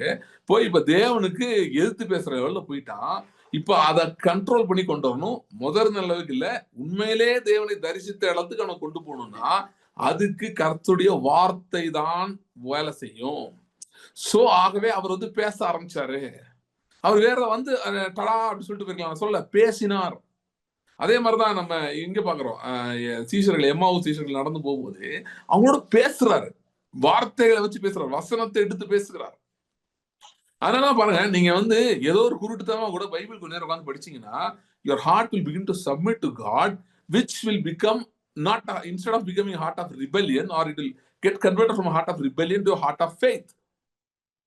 So நீங்க பைபிளே படிக்கலன்னா உங்க ஹார்ட்ல ரிபெல்லியன் இருக்கு. நீங்க வாயில சொல்லுவீங்க, விரும்புவீங்க, விசுவாசிக்கணும், விசுவாசிக்க மாட்டீங்க. நான் உங்களுக்கு பிரியாணி செஞ்சு தரணும்னு ஆசைப்படலாம், ஆனா செஞ்சு தரது வேற இதுல. ரொம்ப ஆசைப்பட்டு செஞ்சு தரேன், எப்படி ஐயோ நான் செஞ்சு தர முடியாம போச்சேன்னு வருத்தப்படலாம். செய்யணும்னு ஆசைப்படலாம், ஆனா செய்யணும்னா அதுக்கு சில வேலைகள் இருக்குல்ல. பிரியாணி செய்யறேன்னு சொல்றது ஒண்ணு, செய்யறது இன்னொன்னு. அதே மாதிரிதான் விசுவாசிக்கிறேன்னு சொல்றது ஒண்ணு, விசுவாசிக்கிறது இன்னொன்னு. அது ரெண்டுக்கும் நடுவில் என்ன பிரச்சனைனா, ஹார்ட்ல நிறைய கொஸ்டின்ஸ் இருக்கு, ரிபெல்லியன் இருக்கு. இதை வந்து நீங்க எவ்வளவு பெரிய ஆள்கிட்ட கேள்வி கேட்டும் பதில் வந்து நீங்க தீர்த்துக்க முடியாது. ஏன் என்கிட்டயே கேள்வி கேட்டு கூட நான் உங்களுக்கு சில ஒரு கைட்லைன்ஸ் எல்லாம் கொடுக்கணுமே தவிர, நான் கேள்வி கேட்டோன்னே உங்களுக்கு அப்படியே விசுவாசம் சில நேரம் வரலாம், இல்லைன்னு சொல்லல. ஏன்னா நம்ம ஆவி இருந்து பேசுறாங்க, சம்டைம்ஸ் அது நடக்கலாம். ஆனா the best way and always the right way is to go to the word, which will convert the rebellious heart to a heart of faith. கலகமுள்ள இருதயத்தை ஒரு விசுவாசமுள்ள இருதயமாக கர்த்தருடைய வார்த்தை மாற்றிவிடும். மாற்றக்கூடியது கர்த்தருடைய வார்த்தை மட்டுமே. சோ என்ன நடக்குதுன்னா, 3 அதிகாரத்தை கர்த்தர் தன்னுடைய வார்த்தை வல்லமையுள்ள வார்த்தைகளை பேசுகிறார். வெரி பவர்ஃபுல் பேசேஜ் அது. அவர் பேசி முடிச்ச உடனே பாத்தீங்கன்னா, யோபு இருதயம் fell flat, surrendered. And by that அந்த இடத்துலதான் பிலேயாம் சொன்ன அதே காரியம் நடக்குது. சர்வவல்லவர் தரிசனத்தை அவன் கண்டுட்டான். கண்ட உடனே அவன் சொல்றது பாருங்க, என்ன சொல்றான்? தேவரீர் சகலத்தையும் செய்ய வல்லவர், நீர் செய்ய நினைத்து தடைப்படாதுன்னு இருந்திருக்கு. அந்த லைனுக்கு என்னெல்லாம் வந்துருச்சுன்னா, அவனுடைய ஆதங்கங்கள் எல்லாம் உள்ள வந்துருச்சு. ஏன் எனக்கு இப்படி நடக்கல, ஏன் எனக்கு இப்படி செஞ்சாரு, அது எல்லாம் உள்ள வந்துருச்சு. அவன் சொல்றான், தேவரீர் சகலத்தையும் செய்ய வல்லவர்ன்றதுல அவருடைய ஆம்னிபொட்டன்ஸ் பேசுறான். அடுத்து நீ செய்ய நினைத்து தடைப்படாதுன்றதுல அதுலயும் ஆம்னிபொட்டன்ஸை சொல்றான். ஆனா அதுல ஒரு லைன் வருது பாருங்க, நீர் செய்ய நினைத்தது, அவருடைய தாட்ஸ், அது எதோட கனெக்ட் பண்றான்? எரேமியா 29:13 கனெக்ட் பண்றான். சிமிலரா பேசுறான். என்னது? உன் பேரில் வைத்திருக்கும் எண்ணங்களை, நினைவுகளை நான் அறிந்திருக்கிறேன், அவைகள் தீமைக்கு ஏதுவானவைகள் அல்ல, நன்மைக்கு ஏதுவானவைகளே. பிசாசு வந்து கேள்வி உங்க மைண்ட்ல போட்டே இருக்கேன்ல, ஏன் கடவுள் இப்படி செய்யல, ஏன் இது உனக்கு நடக்கல, ஏன் அப்படி ஆச்சு, ஏன் அப்படி ஆச்சு, அந்த கொஸ்டின்ஸ் எல்லாம் அவுட் ஆயிரும். அவுட் ஆஃப் இது மாதிரி சிலபஸ் மாதிரி காணாமே போயிடும். ஏன்னா the word has now convinced you that God is not just powerful, he is planning for you, he is working for you. So on the point like you will be left with only 2 things. One is to lift your hand and surrender to him, and the other thing will be left is lift your hands and say thank you Lord. உமக்கு ஸ்தோத்திரம், எனக்கு எதுவுமே புரியல ஆண்டவரே, ஆனா ஒன்னே ஒன்று புரிஞ்சிருச்சு, நீர் நல்லவர், எனக்காக தான் கிரியை செஞ்சு கொண்டிருக்கிறீர், என்னோட வாழ்க்கையை நீ எல்லா காரியங்களையும் மாற்றக்கூடியவர். சரியா? இந்த இதுல வந்து இந்த இடத்துல வந்து அவன் வந்து யோபு வந்து தன் சிநேகிதருக்காக வேண்டுதல் செய்கிறான். வேதம் சொல்லுகிறது, சிநேகிதருக்காக வேண்டுதல் செய்த போது கர்த்தர் அவன் சிறையிருப்பை மாற்றினான். ஓகே, அதுக்கப்புறம் என்னாச்சு? இழந்ததெல்லாம் ரெண்டத்தனையாக பெற்றுக்கொண்டான். இப்ப நம்மளை பத்தி நம்ம பேசி நம்ம முடிச்சிடலாம். இப்ப இந்த வாக்குத்தத்தம் நிறைவேறிச்சு. வெட்கத்துக்கு பதிலாக லட்சைக்கு பதிலாக ரெண்டத்தனையான பாகம் அவன் பெற்றுக்கொண்டான். Double inheritance he received. Okay, now coming to our situation here.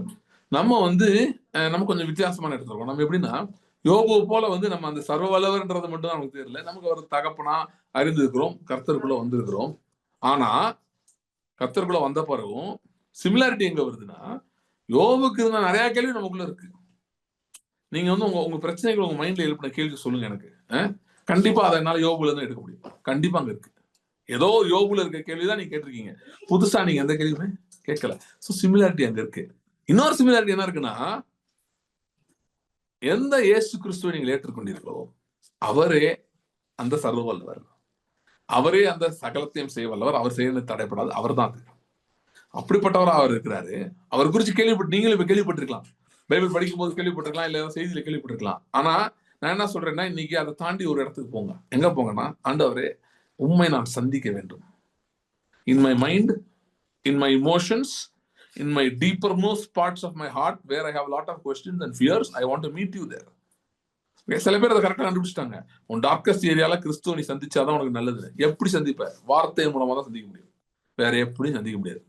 இல்லங்க தரிசனம் வரும். நான் சொல்றேன், வார்த்தையை படிச்சுட்டே இருக்க தரிசனம் வரும். இல்லைன்னா அப்படியே உட்காந்துக்க வேண்டியதான். எங்க தரிசனம் எங்க இருந்து வரும்? எங்கேயா இயேசு வருவாரா, வானத்தை ஓட்ட உடச்சிட்டு இறங்குவாரா? இல்ல வார்த்தையை பிடிச்சிட்டு நின்றுட்டே இருந்தீங்கன்னா உங்க மண்டைக்குள்ளேயே இறங்கிடுவாரு. அதை எவனும் தடுக்க முடியாது. உங்களுக்கு வெளிச்சம் அடிக்கும். இந்த புத்தருக்கு லைட் அடிச்ச மாதிரி ஒரு படம் போட்டுருப்பாங்க, இல்யூமினேஷன்.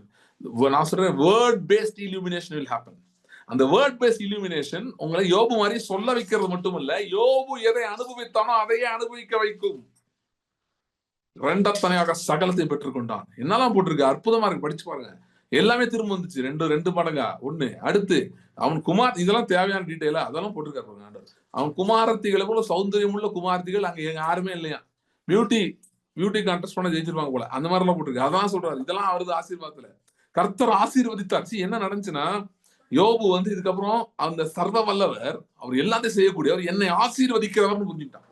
என்னை ஆசீர்வதிக்கிறவர் தான், நானா தேடி ஏதோ பண்றது இல்லை, அவர் நோக்கத்தோட இருக்கிறார், சித்தத்தோட இருக்கிறார் அப்படின்னு சொல்லி புரிந்து கொண்டான். ஓகே, சோ வார்த்தைக்கு அது குறிப்பா நான் என்ன சொல்றேன்னா, இந்த சர்வ வல்லவர் அப்படின்றத படிக்கிறது யோபு 38-41 படிக்கலாம். சூப்பர் பேசேஜஸ், அந்த கண்டிப்பா படிங்க. அது மெடிடேட் பண்ணுங்க, அதிக நேரம் செலவிடுங்க இந்த வருஷத்துல. ரெண்டத்தனையா பெற்றுக்கொள்றதுக்கு ஒண்ணு. அதோட என்னன்னா, இந்த ஆசீர்வாதத்தை விட்டுறாதீங்க. ஏன்னா இங்க வந்து முடிவு பாருங்க. முதல் அதிகாரத்துல கர்த்தர் ஆசீர்வதிச்சாருன்னு பிசாசு சொல்றான். ஓகே, ஆனா கர்த்தர் ஆசீர்வதிச்சு ரெண்டத்தனையா கொடுத்தாருன்றது 42 தான் வருது. இந்த வார்த்தை வந்தோடனே பாத்தீங்கன்னா, see anybody who's having a word encounter will never say no to blessing. ஆசீர்வாதம் வேணாம்னு சொல்ல மாட்டாங்க. ஏன்னா இவர் வேர்ட் என்கவுண்டர் வர்றவனுக்கே புரிஞ்சிடும், இவர் ஆசீர்வதிக்கிறவர், அவருக்கு குணாதிசயம் அது. இந்த சர்வ வல்லவர் இருக்காரு, சிங்காசனத்துல வீட்டு இருக்கிறாரு, சேனைகளின் கர்த்தர், அவருக்கு ஒரு ஹேபிட் இருக்கு, ஆசீர்வதிக்கிறது. அவர் எப்ப பார்த்தாலும் யாரை ஆசீர்வதிக்கலாம்னு தேடிட்டே இருப்பார். ஆதாமை ஆசீர்வதித்தார், அடுத்து நோவாவை ஆசீர்வதித்தார், அடுத்து ஆபிரகாமை ஆசீர்வதித்தார், ஆபிரகாமுக்குள் நம்மையும் ஆசீர்வதித்து விட்டார் கிறிஸ்து இயேசு மூலமாக. சோ இந்த ஆசீர்வாதத்தை விட்டுறக்கூடாது. இன்ஃபேக்ட் வந்து ஒரு அற்புதமா படிச்சேன், ஆண்டவர் வந்து என்னாகும் 6 சொல்றாரு, என் நாமத்தை இஸ்ரேல் புத்திரர் மேல நீ கூறிக்கிட்டே இருக்கணும். ஆசாரியர்கள் கூட சொல்றாரு, இஸ்ரேல் மக்கள் மேல என் நாமத்தை கூறிட்டே இருக்கணும்ன்றாரு. நாமத்தை கூறுறதுனா என்னது அப்படின்னு பார்த்தா சொல்றாரு, கர்த்தருனை ஆசீர்வதித்துனை காக்கிறவர், கர்த்தர் தமது முகத்தை உண்மையில் பிரகாசிக்க பண்ணி உனக்கு சமாதானம் கட்டளையிடுகிறவர், உன்னை ஆசீர்வதிக்கிறவர். சோ இப்படி ஆசீர்வதிப்பாருன்னு சொல்றதுதான் தன்னுடைய நாமத்தை கூறுறதுதான். ஓகே, சோ ஒரு பக்கம் என்ன பண்ணுங்க, யோபு எடுத்துக்கோங்க. இன்னொரு பக்கம் ஆசீர்வாதத்தை விட்டுறாதீங்க. ஆசீர்வாதம்னு போட்டு என்ன வந்தாலும் எடுத்துக்கோங்க. யாரோ ஒருத்தர் பேர்ல ஆசீர்வாதம் கூட எடுத்துக்கோங்க. ஏன்னா பழைய ஏற்பாடு ஃபுல்லா இருக்கிற ஆசீர்வாதம் நமக்கு என்று கொடுக்கப்பட்டிருக்கிறது. சோ இப்ப யோபுல இருந்து என்ன எடுத்துக்கிறோம்னா, தேவன் எனக்காக கிரியை செய்கிறோம் எடுத்துக்கிறோம். ஆனா 42 எப்படி வந்து முடியுது, ஆசீர்வாதத்துல இருந்து முடியுது. சோ ஆசீர்வாதத்தை தியானிக்கிறதை நிறுத்துவாங்க. எல்லா விதமான ஆசீர்வாதம் டீட்டெயில்டா தியானிங்க. பொருளாதார ஆசீர்வாதம் இருக்கு, சரீர பிரகாரம் ஆசீர்வாதம் இருக்கு, குடும்ப ஆசீர்வாதம் இருக்கு, நிறைய இருக்கு, எல்லாத்தையும் தியானிங்க. சோ இந்த வருஷத்திலே I believe God is setting us up for an encounter with the Almighty dimension of God. சர்வ வல்லவர் என்கிற டைமென்ஷன். சபை வந்து இதை வந்து பிசாசு ஏமாத்தி வச்சிருக்காங்க. என்ன சொல்றாங்கன்னா, அவர் சர்வ வல்லவர் தான், ராஜா தான், ஆனா இனிமேட்டு வர்றவரு 2வது வருகையில வருவாரு, அந்தி கிறிஸ்து அந்த பிறகு வருவாரு அப்படின்னு சொல்லிட்டு இருக்கான். அதனால இப்போதைக்கு அடி வாங்குற டைமென்ஷன்ல தான் இருக்காங்க எல்லாருமே. அப்படி ஒரு டைமென்ஷனே கிடையாது, அது முடிஞ்சு போச்சு. ஃபர்ஸ்ட் செஞ்சுரியிலே மூடிட்டாரு, இதெல்லாம் இனிமேட்டு தேவையில்லைன்றார். அது முடிஞ்சு போச்சுங்க, நிறைவேறிடுச்சு. ரத்த சாட்சி கவுண்ட் முடிஞ்சிருச்சு. இனிமேட்டு ஆசீர்வாதத்தை அனுபவிக்கிறது அதுதான் இருக்கு. அதை விட்டுட்டு ஆளுகைக்குள்ள போறதா இருக்கு. அதை விட்டுட்டு இன்னும் அடி வாங்குறதே உட்காந்துருக்காங்க. No, I believe God is preparing the church for an encounter. இஸ்ரவேலே உன் தேவனை சந்திக்கும்படி ஆயத்தப்படு அப்படின்னு சொன்ன மாதிரி கர்த்தருடைய வருகை இருக்க போகுது இந்த வருஷத்துல. எந்த வருகை? இந்த வானத்துல வந்து இறங்குவாரு. இல்ல அந்த இது கிடையாது. எந்த வருகை? சர்வ வல்லவராய் சந்திக்க தம்மை வெளிப்படுத்த கர்த்தர் விரும்புகிறார். அது விரும்புகிறவர்கள் வெளிப்படுத்துவார். அதை நாடுகிறவர்கள் வாஞ்சிக்கிறவர்கள் வெளிப்படுத்துவார். இன்னைக்கு நம்ம ஒரு ஒரு ஒரு தீர்மானம் எடுப்போம். என்னன்னா, ஆண்டவரே, யோபு சந்தித்தது போல நான் சந்திக்க விரும்புகிறேன். இரட்டத்தனையான வெட்கத்துக்கு பதிலாக லட்சிக்கு பதிலாக நான் அனுபவிக்க விரும்புகிறேன். உங்களுடைய ஆசீர்வாதத்தை, உங்களுடைய சுதந்திரத்தை, உங்களுடைய ஆசீர்வாத பங்கை நான் அனுபவிக்க விரும்புகிறேன் அப்படின்னு ஒரு தீர்மானம் எடுப்போம். வார்த்தைக்குள்ள இன்னும் தீவிரமா இறங்குவோம். ஏன்னா வார்த்தை இதெல்லாம் உடைச்சு தள்ள வல்லமையா இருக்கு. இந்த வார்த்தைகளே நுழைய முடியாம பிரச்சனை இருக்குன்னு சொல்றீங்கன்னா, எனக்கு தடை வருது பிரதர், எனக்கு படிச்சா பிரச்சனை இருக்கு, எனக்கு இன்னும் தெரியலன்னு சொன்னீங்கன்னா, இயேசுவின் ரத்தத்தை அப்படியே கூட கூட்டுவாங்க. இயேசுவின் ரத்தத்தை தியானிக்க ஆரம்பிங்கள். It will ease out the passage through the word. சரி, நம்ம ஜெபிக்கலாம். ஸ்தோத்திரம் ஆண்டவரே. Maybe I'll continue the next meeting also if the Lord leads in the same topic. Let's see, I don't know. We'll pray. ஸ்தோத்திரம் ஆண்டவரே. Thank you Lord. Thank you Lord. Hallelujah. Hallelujah. Hallelujah. Thank you Lord. Hallelujah. Hallelujah. Hallelujah. Hallelujah. எல்லாரும் சேர்ந்து சொல்லலாம். என்னோட கூட சேர்ந்து எல்லாரும் சேர்ந்து சொல்லுவோம். Hallelujah. யோபு 42 அதிகாரத்துல இந்த யோபு சொன்ன அதே லைன்ஸ் நான் எடுக்கிறேன். எல்லாம் சேர்ந்து அதை மட்டும் வாசிச்சு நம்ம ஜெபம் பண்ணி முடிச்சிடலாம். யோபு 42 அதிகாரம் 2வது வசனம். தேவரீர் நீர் சகலத்தையும் செய்ய வல்லவர், நீர் செய்ய நினைத்தது தடைப்படாது என்பதை அறிந்திருக்கிறேன். உங்க சூழ்நிலை என்னவோ இருந்துட்டு போகுது, எவ்வளவு மோசமா இருந்துட்டு போகுது, இந்த வார்த்தையை பிடிச்சிட்டு இது உள்ள இறங்குங்க. சும்மா ஒரு டைம் படிக்கிறது இல்லை, திரும்ப திரும்ப இந்த ஒரு சிம்பிள் வசனத்தை படிங்க, இதுக்குள்ள இறங்குவீங்க. இறங்கும் போதுதான் இதை அனுபவிக்க ஆரம்பிப்பீர்கள். தேவரீர் சகலத்தையும் செய்ய வல்லவர், நீர் செய்ய நினைத்தது தடைப்படாது என்பதை அறிந்திருக்கிறேன். இன்னொரு சொல்லலாம், தேவரீர் சகலத்தையும் செய்ய வல்லவர், நீர் செய்ய நினைத்தது தடைப்படாது என்று அறிந்திருக்கிறேன். ஆண்டவரே, இந்த நாளிலே எங்களுடைய கரத்துல ஒப்பு கொடுக்கிறோம். ஆண்டவரே, நீர் செய்ய நினைத்தது தடைப்படாது. ஒருவனும் தடுத்து நிறுத்த முடியாது. எந்த ஒரு சக்தியும் எந்த ஒரு வல்லமையும் தடுத்து நிறுத்த முடியாது. இந்த வருஷத்திலே எங்களுக்கு இரட்டத்தனையான பலனை தர நீர் விருப்பமா இருக்கிறீர். வெட்கத்துக்கு பதிலாக இன்ஹெரிட்டன்ஸ் சுதந்திரங்களை தர விருப்பமா இருக்கிறீர். நாங்கள் நினைப்பதற்கும் வேண்டிக் கொள்வதற்கும் மிகவும் அதிகமாய் கிரியை செய்ய விருப்பமா இருக்கிறீர். நாங்கள் கனவில் கூட காணாத காரியங்களை கொடுக்க நீர் சித்தமா இருக்கிறீர், விருப்பமா இருக்கிறீர். அதற்காக நன்றி செலுத்துகிறோம். அதை நாங்கள் விசுவாசிக்கிறோம். இந்த வார்த்தை எங்களுக்குள்ளே ஆழமாய் இறங்குவதாக. எல்லா தடைகளையும் தாண்டி தேவரீர் சகலத்தையும் செய்ய வல்லவர், நீர் செய்ய நினைத்து தடைப்படாது என்பதை நாங்களும் அறிக்கை செய்கிறோம். அதை அறிந்திருக்கிறோம் என்று நாங்கள் சொல்லுகிறோம். இன்னும் அறிய உதவி செய்யும், இன்னும் அறிய உதவி செய்யும். குறிப்பா ஆண்டவர் பிரச்சனைகள் அதிகமாகும் போது, சூழ்நிலைகள் எதிர்மறையாகும் போது இந்த வார்த்தை எங்களுக்குள்ளாக இருந்து பேசிக்கொண்டே இருப்பதாக. தேவரீர் சகலத்தையும் செய்ய வல்லவர், நீர் செய்ய நினைத்து தடைப்படாது. தேவரீர் சகலத்தையும் செய்ய வல்லவர், நீர் செய்ய நினைத்து தடைப்படாது. தேவரீர் சகலத்தையும் செய்ய வல்லவர், நீர் செய்ய நினைத்து தடைப்படாது. இந்த கருத்தைகளை கொடுக்கிறோம். இந்த வார்த்தையை அந்த ஒரு இருதயத்தில் சீல் பண்ணி வைக்க முடியாது, ரத்தத்தினால சீல் பண்ண முடியாது. நான் ஜெபிக்கிறேன், வார்த்தை பாதுகாக்கப்படுவதாக. பெரிய அற்புதங்களை அடையாளங்கள் இந்த வருஷம் அனுபவிப்பார்களாக. பெரிய சாட்சிகள் உண்டாக முடிய ஜெபிக்கிறேன். இயேசு கிறிஸ்துவின் நாமத்தில் ஜெபிக்கிறோம் பிதாவே. ஆமென். Thank you. God bless you. See you in the next meeting. Thank you.